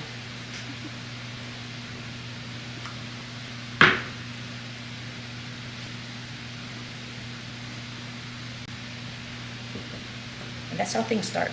Just put it back together. I mean, you just gotta live your life, learn some skills, learn as many skills as you can. Educate yourself continuously, but it's still not going to be enough. Like, you don't think I lose patience? Like, I still lose patience, and it breaks your heart, but then it also motivates you to study deeper. And then, like, I can get into a place where, as a doctor, I would think I would be like gun shy. I would be afraid to help people because I failed a few times. But the fact that I give it a go is better than not giving it a go. and you just get better and better with your percentages over time, but it's never 100%. You can approach, like chance, like the probability can never hit 100. So you approach 100, but you can never get to 100. So you just keep trying to get better and better and better, develop skills anywhere you can. You never know like what is applicable. Oftentimes solutions come from the people who are not in that industry because they're seeing it in a different way. So in the same way in life, you want to do what is in front of you. Have the courage to do what is in front of you. Like this was the first time I put my pipe back together. Do what is in front of you. First of all, you're gonna build that tenacity. You're gonna build that courage. And then you never know like what paradigm translates into what. Yeah. So right now I put my pipe together and I couldn't get some screws in. Maybe you noticed, maybe you didn't.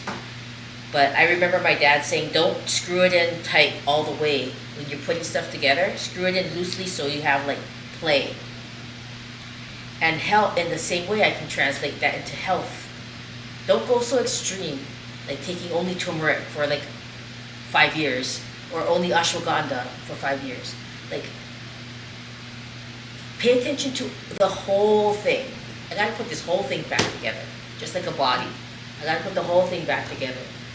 I get the lungs to a certain point, then I take the pulse and I see what's the most screwed up pulse. Then I fix the liver a little bit, and the lung maybe goes a little bit more out of whack. So even in chemistry is herbs, right? Even in chemistry, I may put those herbs in my body, but I may be able to rest that day, or I might have back-to-back assignments that day, or I may have visitors coming into town.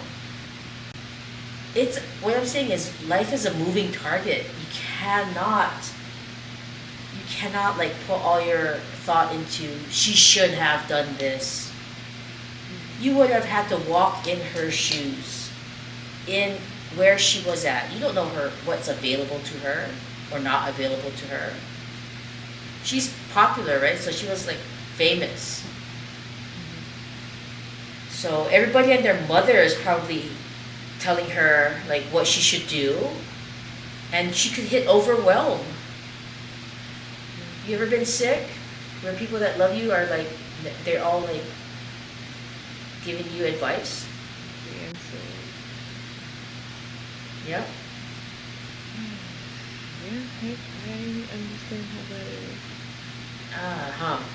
So like get off her back, she's dead already, like leave her alone.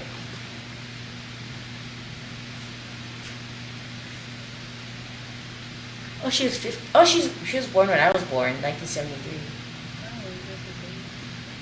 She just passed away. Yeah, She and just you passed away. close. That's why I figured you might have been familiar. Oh, I've seen her before, but I don't watch MTV. I don't watch a lot of TV, so I probably won't know. I probably if they're famous enough, like I've seen them, Yeah. but I don't really watch that much TV. Yeah, My They don't. my have- friend has me watching Love on the Spectrum right now, Mm, so yeah. like And she's autistic. I'm autistic, so she wants me to watch that, and it's interesting. It's interesting. Like they're so honest.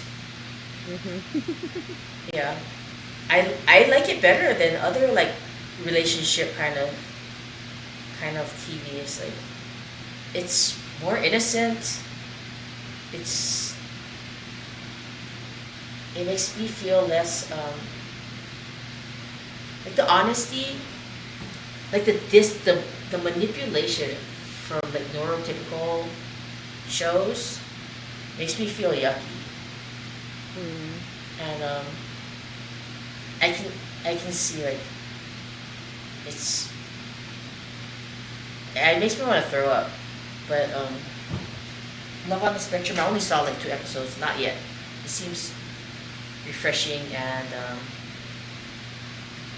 healthy, if I can say that. Yeah, I did it. Ta-da! But it's not working. So I'm gonna give it to Matt. Matt, it's coming. Okay.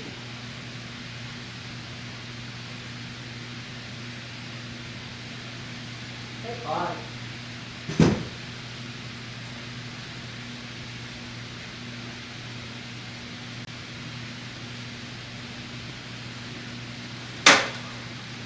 So yeah, I don't think Amanda Lewis needs to be an like she shoulda, coulda, woulda kind of thing. Yeah. Yeah. People die.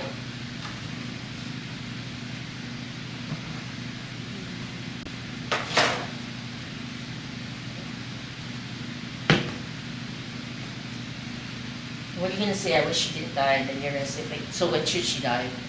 Right. What would be acceptable to you?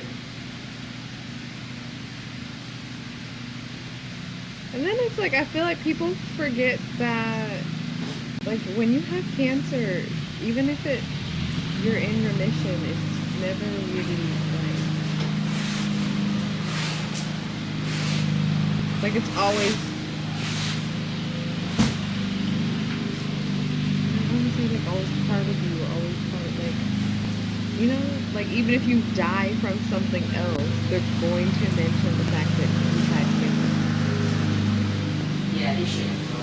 Because, I don't know if I mentioned it enough times, but you always have cancer, and I don't want to freak anybody else out. Like Dr. Fedia was like, we shouldn't say that because people are going to freak out. But I don't think so. I mean, you might freak out, but I'm going to still say it because it's still true. It's like You always have cancer. we multiply exactly that's basically what has bothered me because I remember my uncle had throat cancer, and I was Yeah. like kind of upset because I was talking to one of my cousins, and I'm like, well, why does like another cousin was saying like, oh, like he doesn't have cancer. I'm like, but he does. Like just because he's good right now, like he went through a like good period where he was in remission, but remission. Oh, that's not what I'm saying.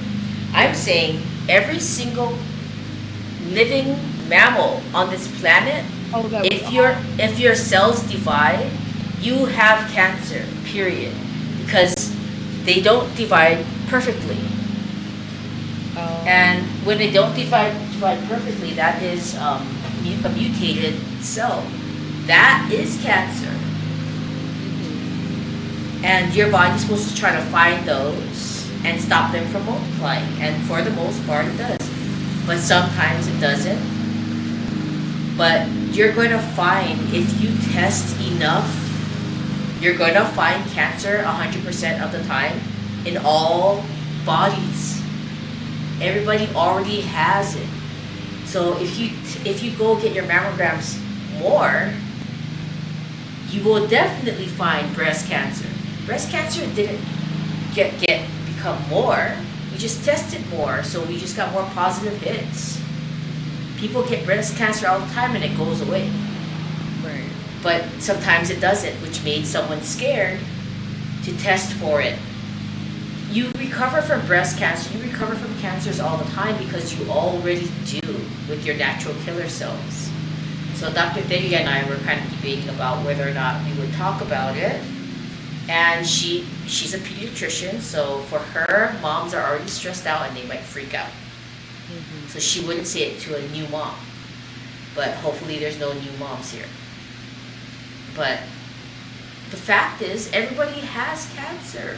Fact. And if you go testing for it, then maybe it saves your life and maybe it just freaks you out so that it gets worse. One cannot know. One cannot know. So without thinking that I didn't think this through, because I thought it through so much. I even when I was in Ayurveda school was like, oh my God, I used to give to the American Cancer Society. Some of my family members died of cancer, like the closest people in my life. But, so I thought about this quite a bit. What can you do? You can change your lifestyle. Whatever you're doing a habit that is making the cancer stronger. You're doing something and it's hard to know what that is. So just change one strategy is simply to do something else. Check what you do every day. Check what your habit is and then change it. Like you say, I get up, I eat oatmeal every morning. Stop. Eat something complete. Don't even eat maybe. Do something completely different. Disrupt the pattern. That's a strategy. And always go back to sleep, diet, and exercise. I really think my sister died from working too hard. Like she just simply worked. She just simply died from not having the habit of being able to rest. Her mind bothered her so much, that guilt, that like laziness. So we should say the cause of cancer can be like incorrect wisdom. Or else your body would have found it if she would have like respected that she was tired. She was so tired from habit that she doesn't even register being tired like, at all. She just kept going, and so she didn't even register. And she was like that since she was little. Always so driven, so driven. Like a ghost was chasing her. So, yeah, that's what I mean by everyone has cancer. Like literally everyone. Right. Go test for it and then eventually you'll find it. Yeah.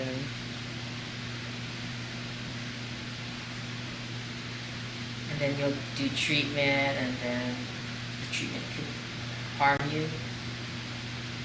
Your mind, your worry. Right. Happiness is not. I'm not like the stupid little kid that thinks, oh, I'm just going to be happy. I'm not like the stupid happy kind. I thought it through, and it's one of the best defenses for diseases is happiness. So maybe all of these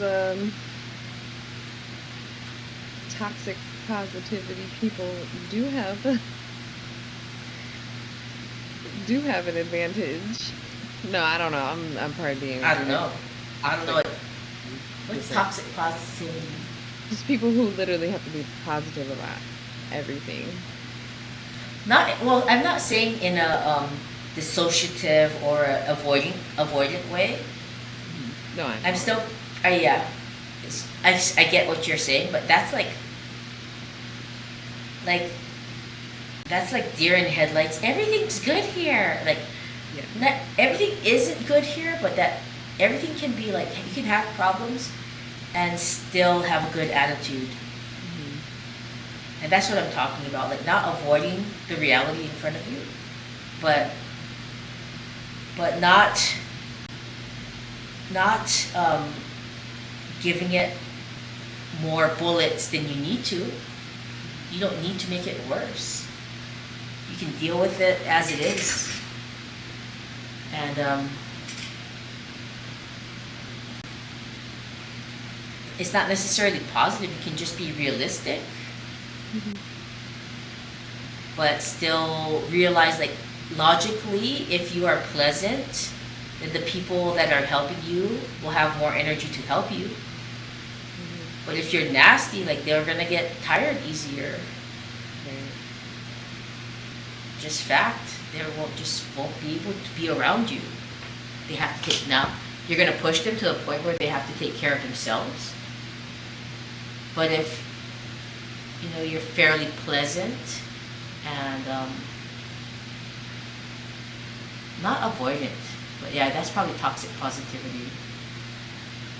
I don't know if they have an advantage because they're not being honest with themselves. Inside, they probably are not like that. And you know when it's fake. Lying is not positive. Lying is nauseating. Um, but it's just they just haven't seen the differentiation yet. Yeah, people who are toxically positive also get very sick because inside they know the truth. So be in alignment with what is happening. But yeah, like I said, don't give the disease any more bullets than you have to.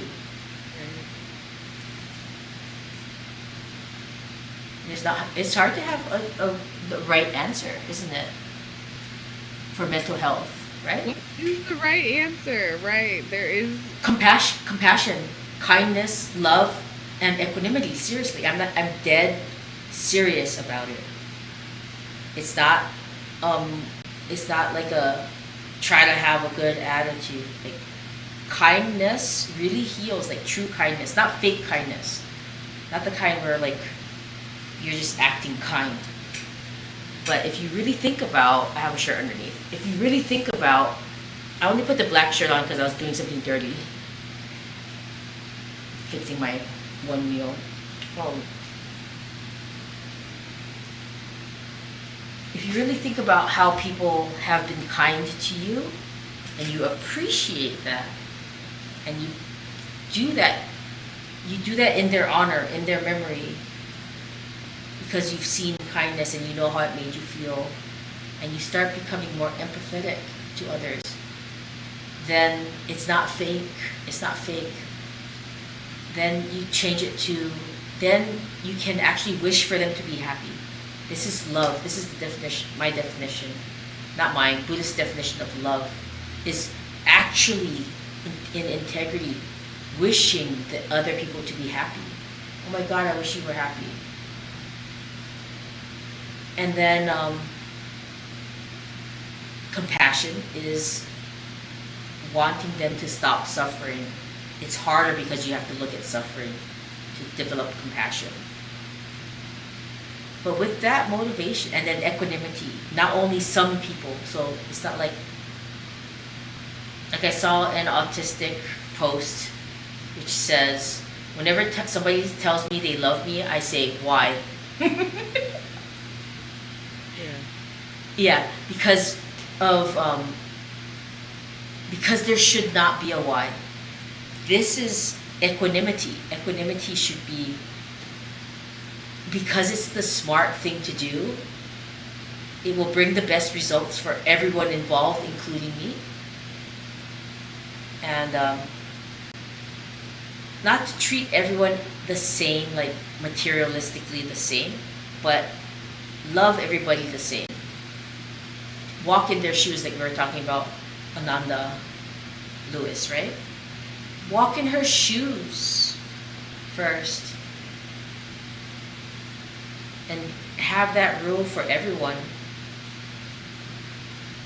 You know how obsessed I am with understanding people. Mm-hmm. Like, I don't care if you call it an autistic trait. I think it's like it puts me in the best position to be helpful. And I would just be using my job as an excuse. I'd be like, oh, because it's my job. So I only say that because that's, other people would accept, oh, okay, I can accept that is money based. I can accept that. But if I tell you the honest truth, it's because I love you. You can't accept that. So I have to say, oh, because it's my job. It's more socially acceptable for me to say that. But it's not true. Mm-hmm. I keep out like this. My poor auntie, like, stop asking me why everything. Wait till you're 30. She got me, man. She really fooled me, and it kind of hurt my feelings. But she's like, wait till you're 30. I can't tell you some things until you're 30. So when I was 30, on my 30th birthday, I called her. You remember? Because that's how autistic I am. That's so funny. That's how much I wanted to know. Like, tell me the thing that you were not going to tell me because I'm not 30 yet, because now I am. And then I caught on. She said, "Wait till you're 50." I was like, "Ooh, that was a rotten trick." You lied. That was a 30-year lie, or whatever. That's a 20-year lie. Mhm. That is cruel. Very. Yeah. Hmm. Because she couldn't tell me, like, I'm overwhelmed right now, or I don't have the energy to answer you right now. Yeah. But Probably doesn't even remember what secrets she's holding. I know. It was Probably. just to shut me up. That is funny. Yeah. But it's probably her just, she doesn't know how to handle it. She just didn't know what to say. Mhm. She's like, this one is very curious. I am very curious. Yeah, I'm always trying to find the balance of answering Marley's questions, but not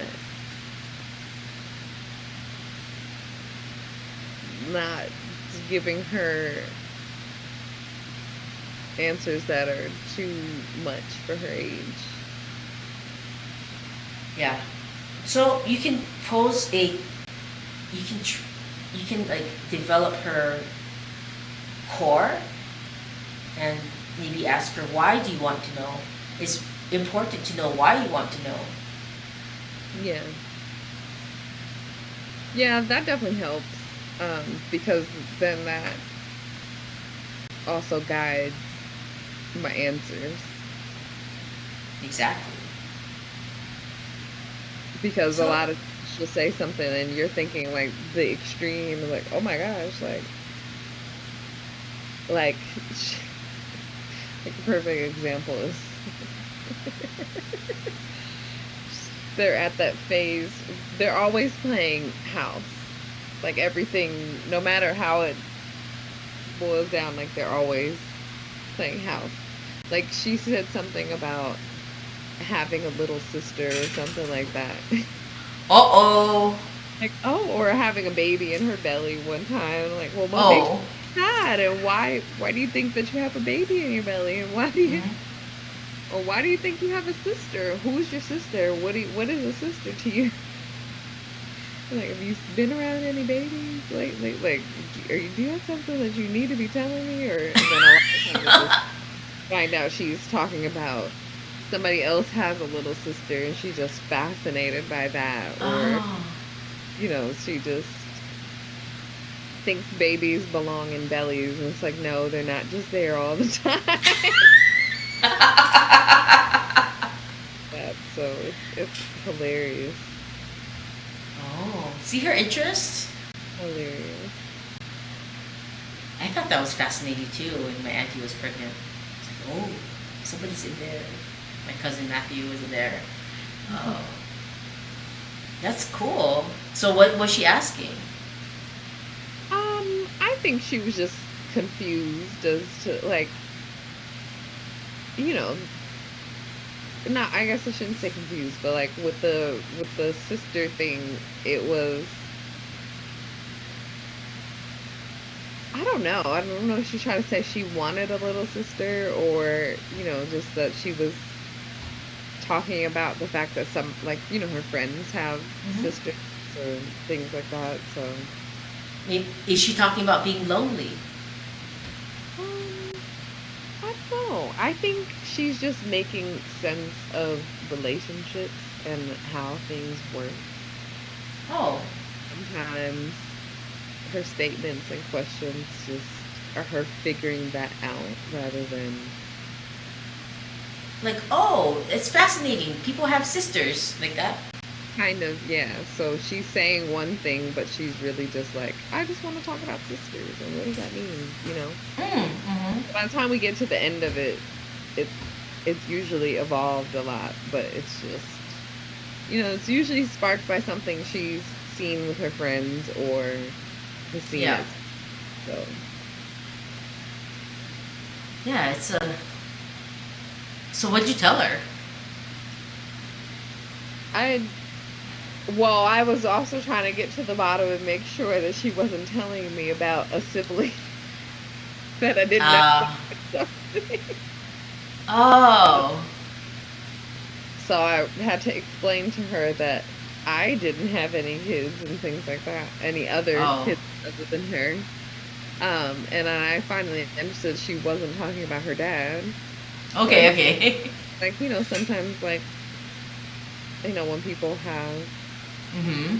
explaining to her relationships, like, when they're, like, other people have more than one kid, or, like, if your friend if their parents have another baby, then yes, they do have a little sister, or they do have a little brother.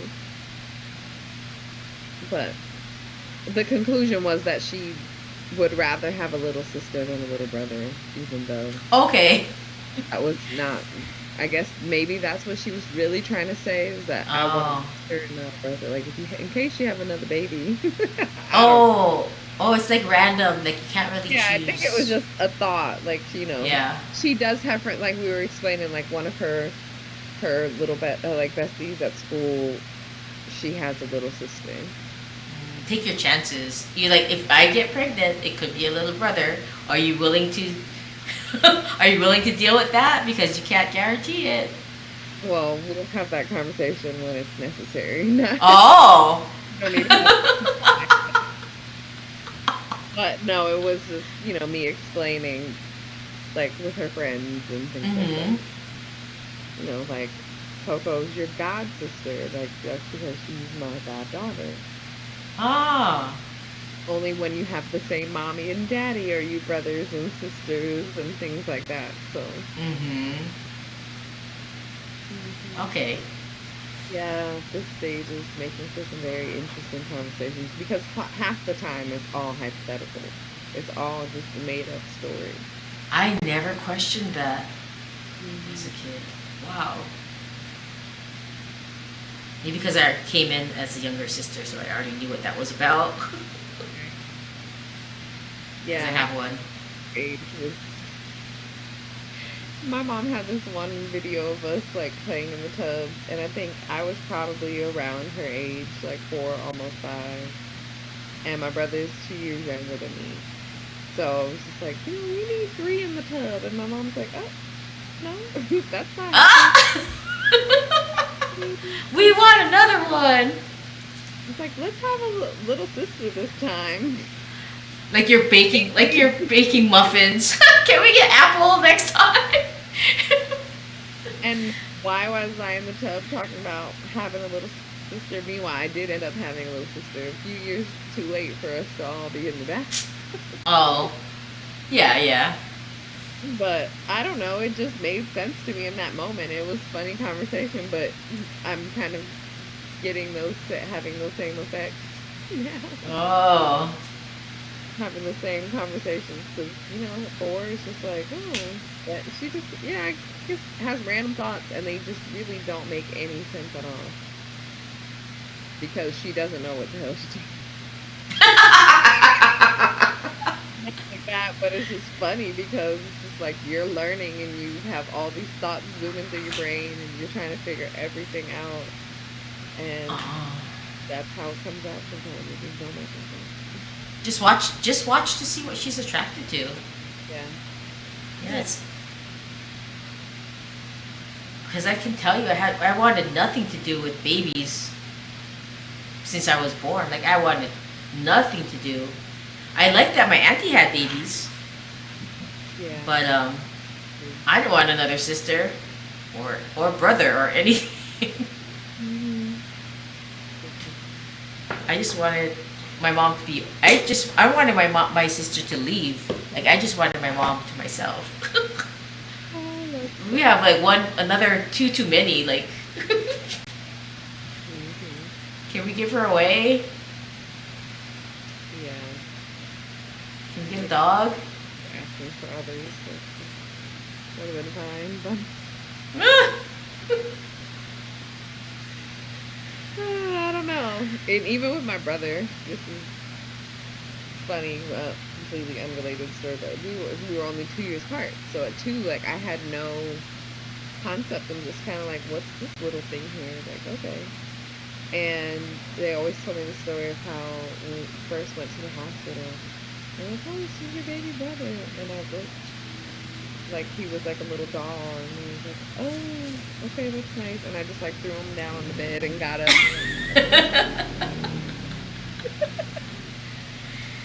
That's pretty much, that was my energy with him for a while. I loved everybody else's babies. So I had that, and I thought it was fascinating. And oh my God, someone's coming! Like when my niece was born. Oh my gosh, I was so happy.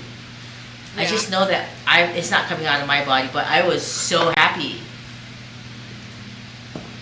Yeah, like I used to watch. I remember my mom was pregnant my mom and my aunt were pregnant around the same time. My sister and my cousin are 6 months apart. And I remember, like, I was like 9, 10-ish. And I would like read all the baby books with them, and like I was just fascinated. Like from then on, like I started watching like all the pregnancy shows. Like Oh wow. Yeah, I was very intrigued by everything that had to do with babies. Interesting. I was just happy they were here. Like, welcome. Well, and I used to tell everyone, can you have another one? Can you have another one? Can you have another one?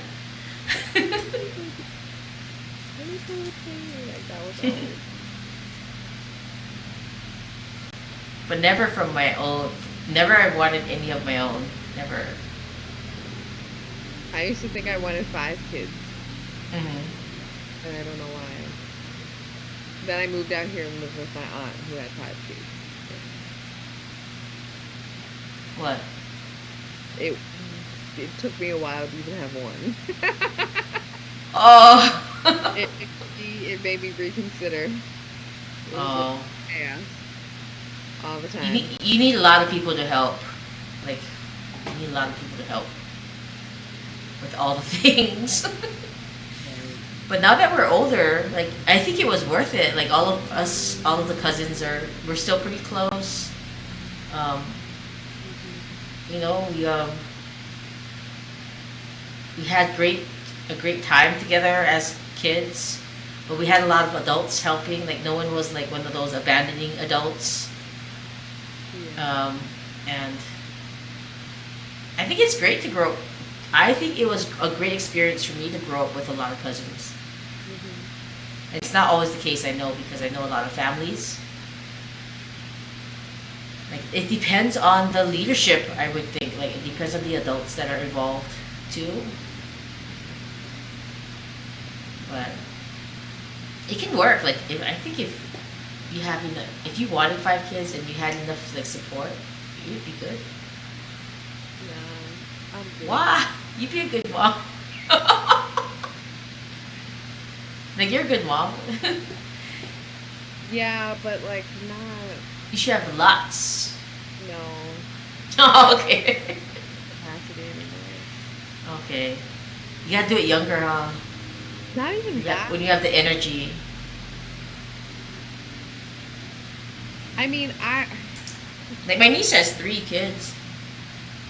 This is actually kind of funny. For my person that I have realized now is probably the one that got away. Oh. The person who married after me, or married him. Yeah. He had talked and yeah. He didn't go anywhere, and then he started dating her. We were still friends at the time, but they ended up getting married. Yeah. So maybe yes. That would have been my life, and then possibly, but for right now, it's a no. Oh yeah, yeah. I have reasons for my mental health. I mean, if I married the right person, then maybe, but also, I don't know how this ADHD would. Oh. Yeah. That. Um, Yeah. like I mean, don't get me wrong, like I love my child, but man, I was not prepared for. I don't think anything can really prepare you for this overstimulation. Hmm. And I don't think all the help in the world can change that. Hmm. So granted, like yes, having more kids and having a supportive husband and having like actual real support. Aunties, uncles. Yeah, that one's not happening. That's Yeah. down. But if you had that, if you had aunties and uncles and Yeah, if I was born in a different family, maybe. yeah. No, but I mean, there were a lot of things that I wasn't going to know or realize until I had a child of my own. And then, yeah, just as far as with myself and with my family. So, Wow. yeah, and then I've realized that. I mean, there's always a possibility of, maybe one, maybe two more, but I think I'm content for now. Okay. So Maybe one, maybe two more.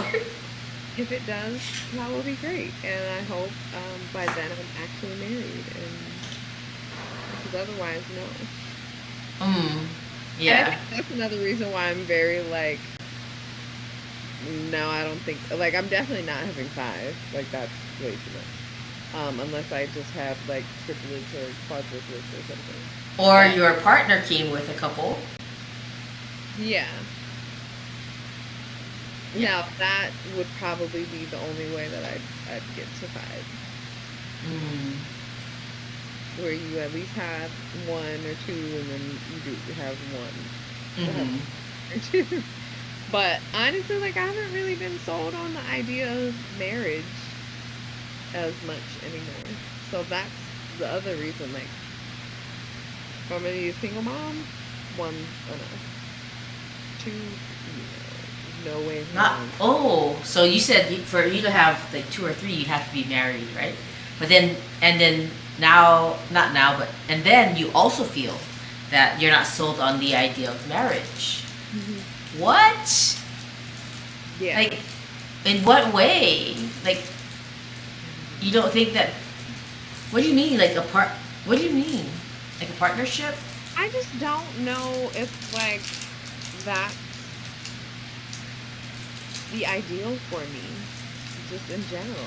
Like, Okay. What? Okay. Tell me about it. I've just been so like uninterested with the idea of dating in general. Oh, dating. So I mean, maybe there is like a perfect person out there, but just I've changed a lot as a person. Like I feel like if I had got what I wanted when I thought I wanted it, honestly, it kind of makes me wonder, like, if I had like the ideal person, the relationship, and the family, and all of that that I had dreamed of, would I have like and had gotten to this point? So like 10, 15 years in or so, would I have resented it? Like, would I still be happy with it? Hmm. Or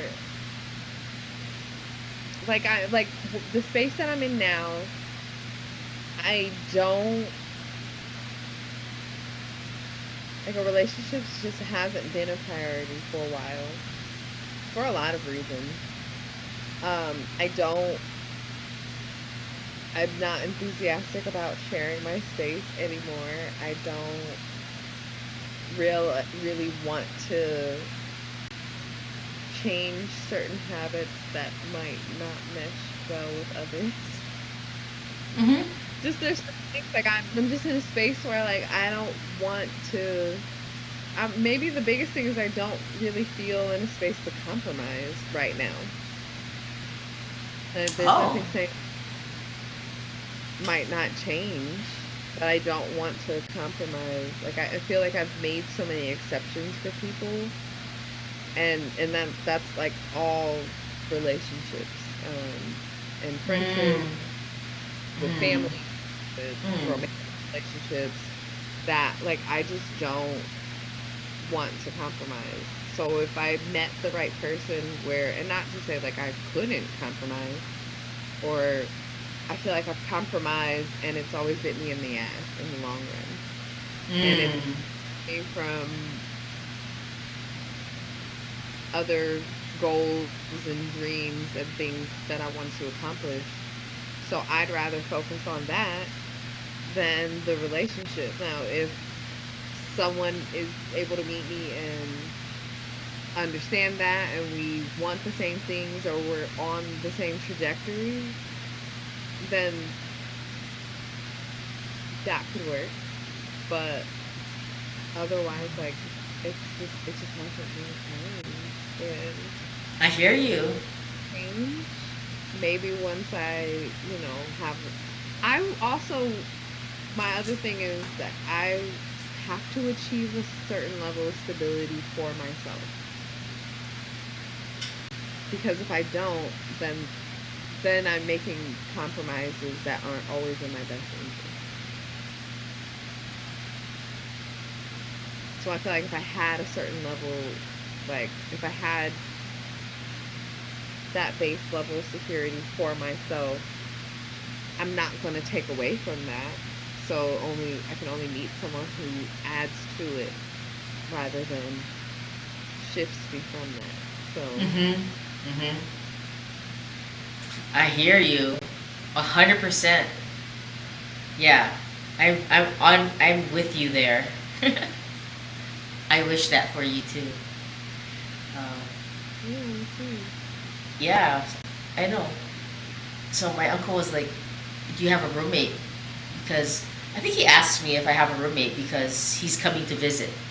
Because Mm-hmm. he's kind of like me, where I don't know that I want a lot of people in my house. Right. I don't know that I want to live with anyone. So he's like, "Do you have a roommate yet? Are you renting out the room?" And I think he's sort of like taking the temperature because he's sort of private himself.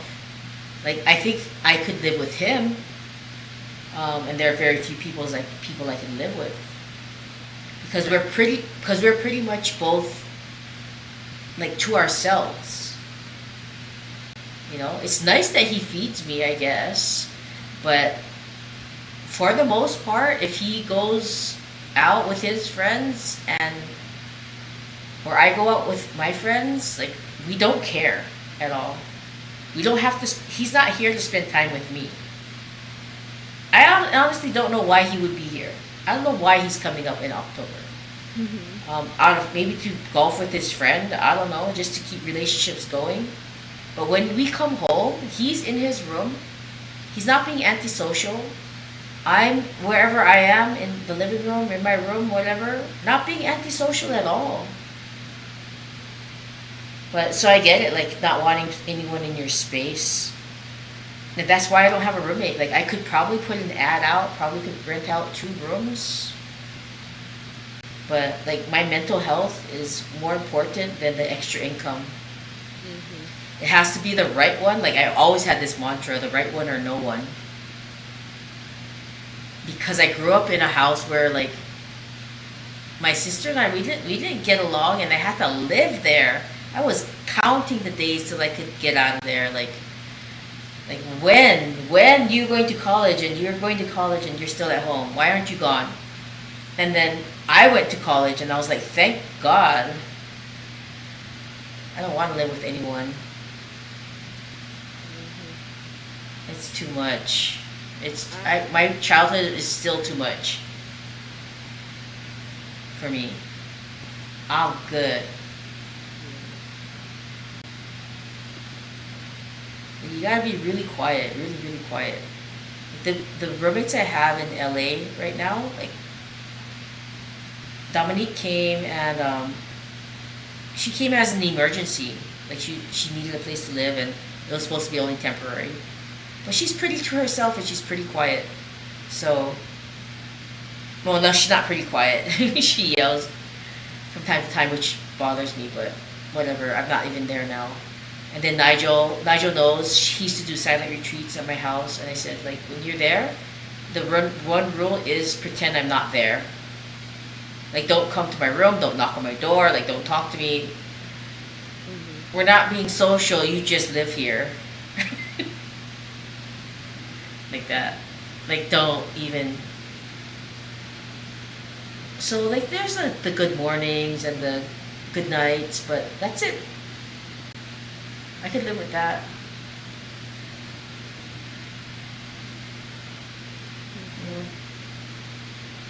But any other obligations of needing to babysit your emotional state, I cannot. I had a roommate recently in Vegas, and oh my gosh. Like, through all the boyfriend things, and I'm working, I literally work here, and then she'd come downstairs and just trauma dump on me and take like a few hours of my life, and I should have moved my office into a room and shut the door. But then I don't like to feel like I have to hide in my own house. Right. I don't like that feeling. I did that my whole life. I don't like that. I want to feel safe and nurtured in my home. So unless somebody can get down with that, like, they just can't be here. I have to kick her out. She didn't do anything wrong except yell at me a couple of times, and that's it. Like, when my mom's here, my uncle's here, you cannot have that attitude. I refuse to have like a disharmonious home. So she's pretty mad about me like kicking her out, but I did it the best way I could. Like, she had a boyfriend at the time who was sort of teasing her about his whole family was sort of teasing her about when she was going to move in, right? So I thought it was the best time before my mom came for me to get rid of her. Because if my mom was here and she has that attitude, oh my gosh, I don't know. It'd be unpleasant for everyone.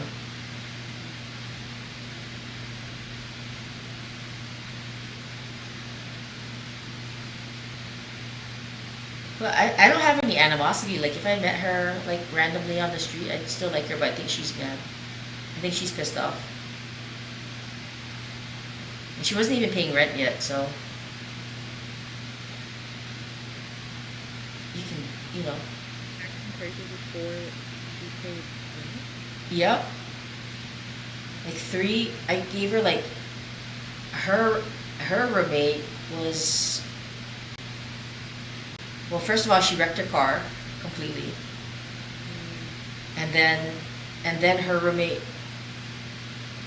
was trying to move out with her boyfriend without telling her, and then wasn't paying the rent where they were at, so they were getting evicted. So I was like, that's some heavy bad stuff, all like one after the other. So I have a place. You can just get back on your feet, and it's just for her to get back on her feet in 1 or 2 months. And then she wanted to stay, she had to pay rent, but then she stopped working, as she took advantage, and she took me for granted. And then she had a full-time job when I met her, and then when she moved in, she stopped working, and was trying to manipulate me into feeling guilty about how working is hard. And I thought, oh my gosh. So we had a conversation. I said, I hope you're not trying to stiff me or whatever. And I'm like, you kind of don't know me that well, because I accepted you on the premise that you had a job. And our agreement was that you would start paying rent in 3 months. So she thought 3 months meant 4 months. Because end of 3 months, like that. Like, no, January 1st. Like, you're here November, December, January. 2 months is enough. You had a full-time job. Not my fault you quit because you don't like it.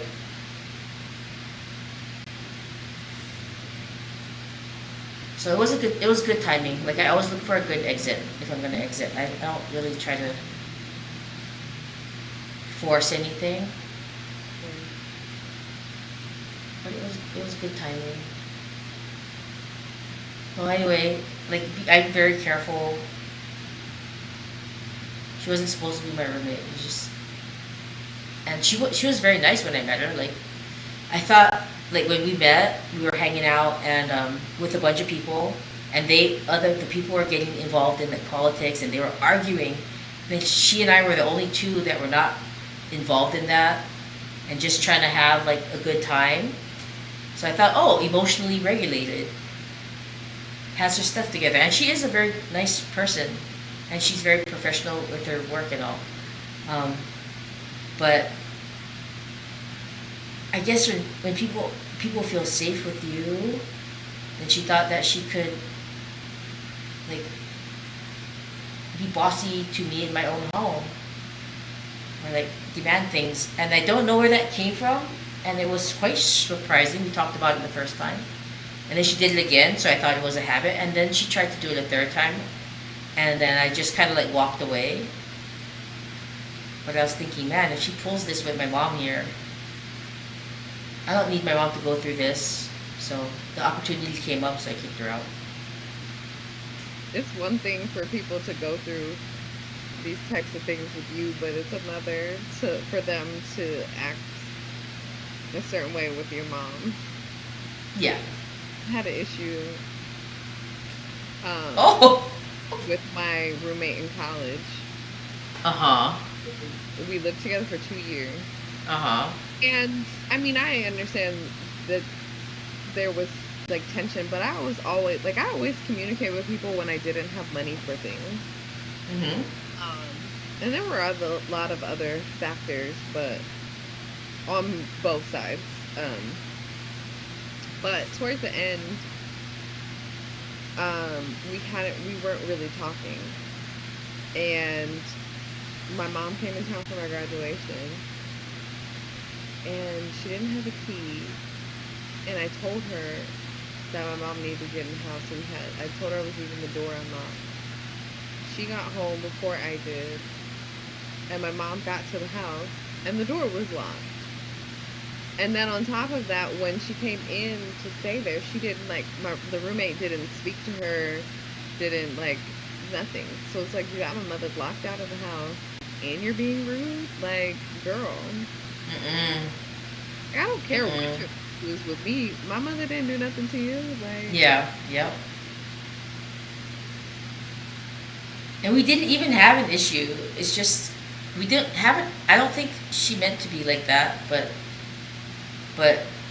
she's pretty bold. Like just judging by, we haven't known each other, and you're not paying rent, and you're not the boss. Like, who made you the boss of me? Like, what? Where the heck does this kind of behavior come from?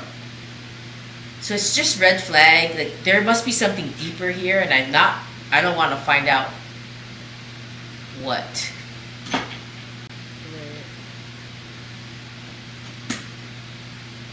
Like, I'm good.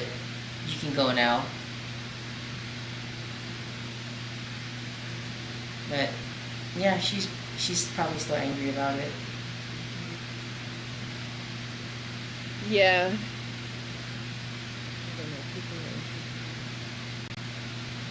The kind of entitlement, I don't. Oh well. Fuck around and find out, I guess. I think that's how people that's how it happens with me. Like, I seem like lenient, but I'm not. Also, it sounds like,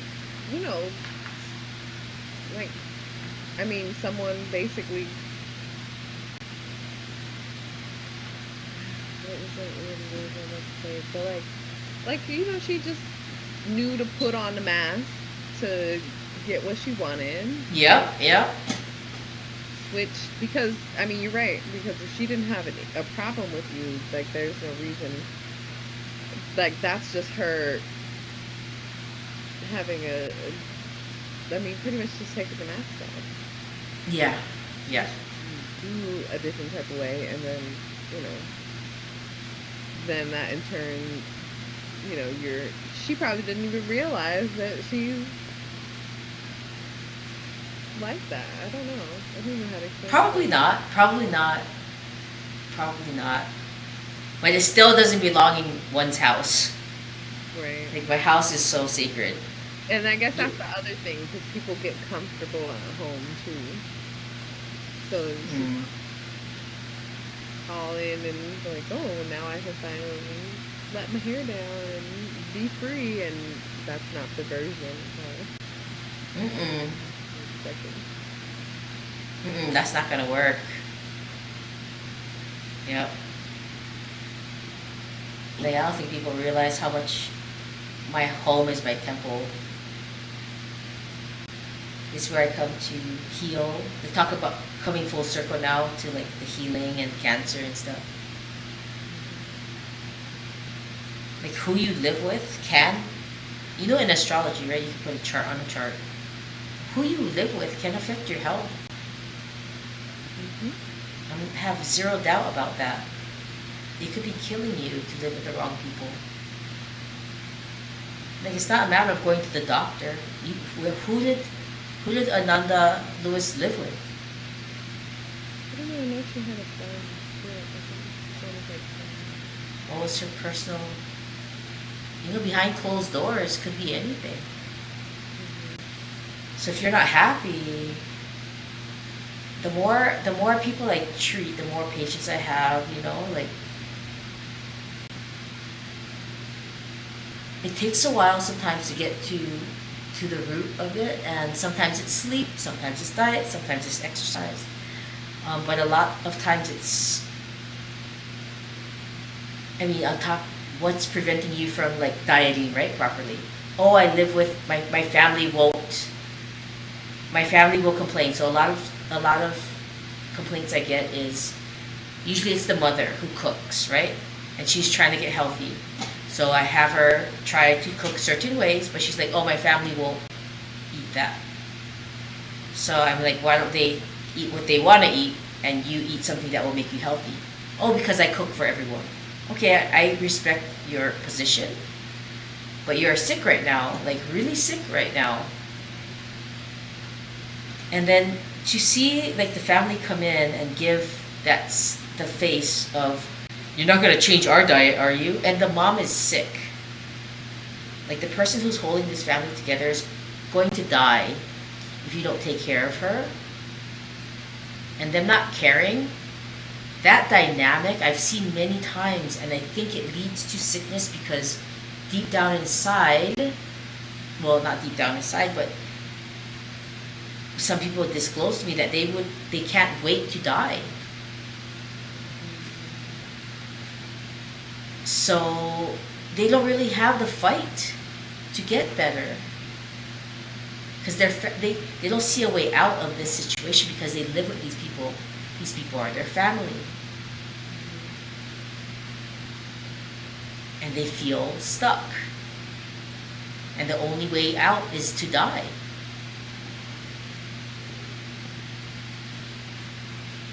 So it's not a matter of going to the doctor necessarily. The relationships in the home are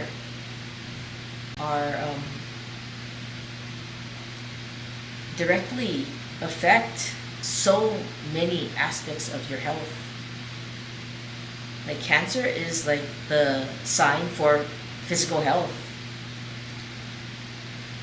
The fourth house of the home is the sign for your physical health, your longevity. Why? I can see why. Because when you have the wrong people around you, like if I didn't think I was going to escape at 18 years old, I'd probably want to be dead in the house I grew up in. I would not want to live to 100 years old there. Gosh, if people feel stuck like that, and they do. Be very careful who you bring into your home. I know that's what you're kind of saying. Like, I don't feel like I want to change this. I don't think I want to compromise that. I don't think I want to lose myself in a relationship.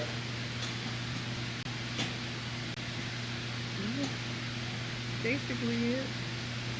The And right that one or no one? applies for friends, roommates, family. Yeah, sure. I say relationships, but intimate relationships. Anybody close. Mhm.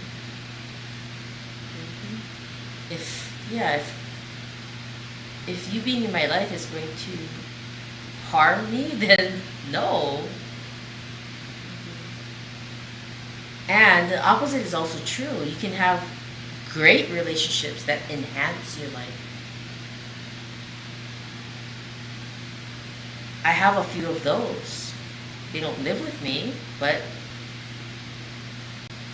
I have a few of those. The only one that did was my sister who passed away. That was very beneficial to both of us. And my auntie's another one, but she's not my mom. Like you see that family thing. Like you have to live in your home. I wish I could live in my auntie's home, but for some, is it legal reasons, social reasons, the ownership that my parents had over me that I couldn't. I mean, things got so bad. Like in high school, I spent a month or two at my uncle's house, or else I was gonna kill myself. Period. I needed to get out of there, one way or another.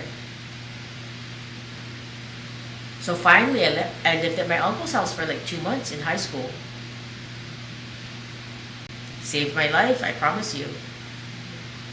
Going to my auntie's house, having this like extended family kind of thing, where it's not just you, saved my life. So, like that feeling of being stuck, that's why like on Monday you're like, I'm gonna do this. I'm like, I don't want anyone to feel stuck. Like you got to live your life. And for whatever reason you choose, you have to do the things that you're going to do willingly. Like I don't believe in making people stuck for any reason, even family. I don't care who that offends. Because you can feel absolutely like, why am I alive? In the wrong situations, you know? And then the opposite can be true. You can really want to live when it's the right relationship. I have like 3 people in my life. So now when I go back home to Hawaii, because it finally came full circle, the toxicity in my like childhood home, it finally came full circle, and finally, because I never changed my position. It doesn't look like it's a toxic place for me, but it is. But it finally, my uncle, he was able to talk to me because he's retired. And when I go back to Hawaii, my auntie will now let me stay in her home, and my uncle will now let me stay in his home. But there had to be my mom's permission, like she wouldn't get offended. They would never offend her. So it took decades to reconcile that, or I would never go home that much. I didn't. I go back to Hawaii and I stay at a hotel. That offended them. I don't care. For me, it's like mental health. Like part of this channel is mental health. And I give you permission to stay at a hotel, no matter who it offends. Yeah. You will know when you reach your limit, and you need to do what's best for you. I get trust that. Fully get it. And I trust it.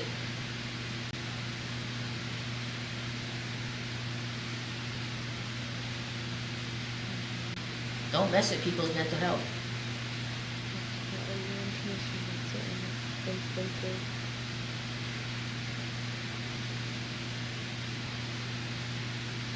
Mostly.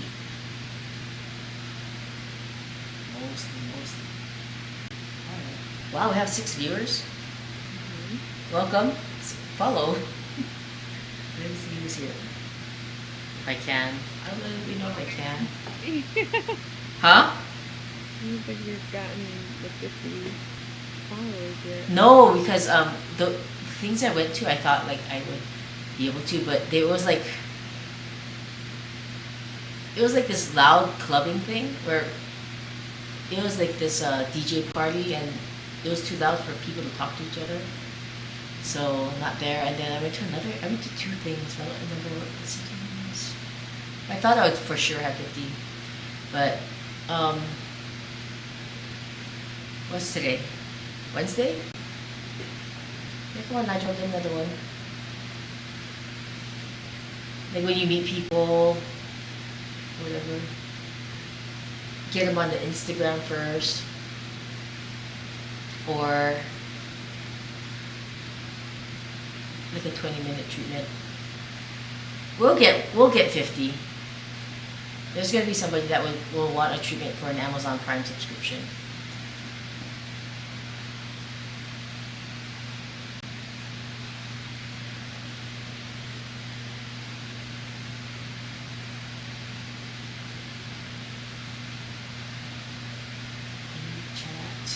Chat. How do I see who's here?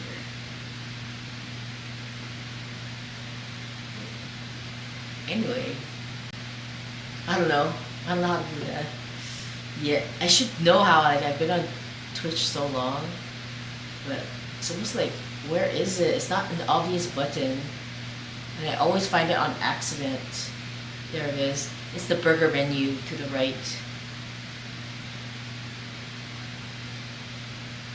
Oh, it still doesn't show me everyone. That's sad.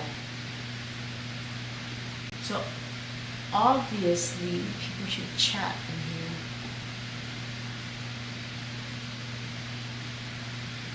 That.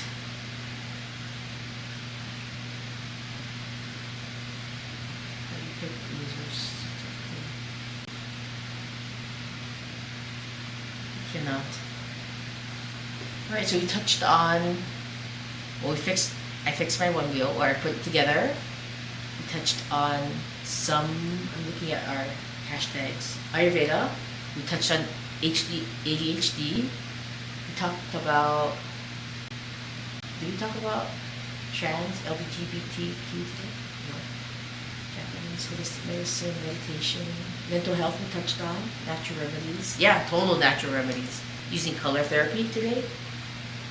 Some Buddhism on like kindness, the order of things, like toxic joy versus actual kindness, love, compassion, defining that, equanimity, and body doubling is there. I see it. Come body double with us. That's awesome. What is that for again? Oh, like when you can't get yourself to work. Yeah, for ADHD. Right on. I need that. Like I know that would be useful to me. Sometimes I just turn on Twitch because on Twitch what you can do that's special is you can type in the room. So if you want to like say something, then somebody else will respond to you. It's not like TV. TV you can completely ignore. It's a different feel. It's not like organic. You just watch it, right? But Twitch, you can, if you want to like kind of like pop in and say something or participate, then you can. Like if it, how something pops into your mind, and unless you take care of it right then and there, it's going. You're like, oh, I want to remember this, but you won't, because you're in the middle of something, and you won't write it down because you have like, I don't know, soap on your hands or whatever. But Twitch is like gives you that opportunity to. I'm thinking about it right now. I'm gonna ask right now. Like you don't really have access to doctors right now when you think of it.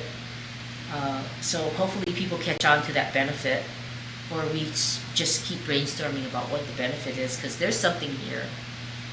There's something here that's useful. You can just pop in and ask. I am a doctor. I'm not your doctor, but I will answer your questions and in a way that is safe. I will give you like the red flags. I do have, most of those things memorized. I do have the experience versus a chat GPT, which I'm not hating on chat GPT. I use it all the time, but it makes errors. It makes some pretty gnarly errors in calculation. Like it couldn't even calculate time. I don't know why I was angry at it, because it was a computer. But I put in like my start time that I was doing a task and my end time, and it didn't calculate it correctly. And I told it like, what do I need you for?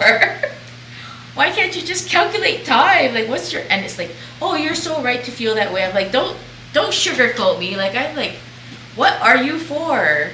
Like you're a computer. You're literally a computer. Compute. My goodness. But ChatGPT is set up to be agreeable. So, like, it's better for styling. Like, it really is good for writing in a style. It really can copy style. But calculations and stuff, it's not great. It's not great for calculations. It's not good for factual things. So I'm still here for you to ask some like health related questions, holistic related, any question, shoot. Any question is fair game under holistic medicine. Anything, because it relates, right? We're talking about Ananda. Yeah, Lewis, and from the outside, like people are just spewing like what they think they would do. They think that they know what will happen when you go to a Western medical doctor. Like there are probably millions of them. Which one? Doesn't it matter very much which one you go to? Of course it does. Does it matter which don't come to me and say I tried acupuncture. You didn't try me. Right. People are, for the most part, pretty unique in their skill set. So what you're looking for is someone who has a skill set that matches your problem.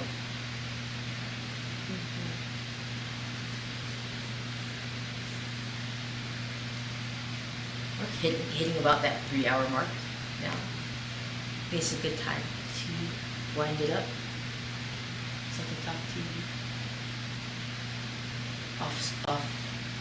off stream. Okay. All right. Thanks for coming, everybody. Nice to see a whole bunch of viewers. Follow, and if you have Amazon Prime, subscribe. You're welcome. Bye, Bagel. Bye, baby.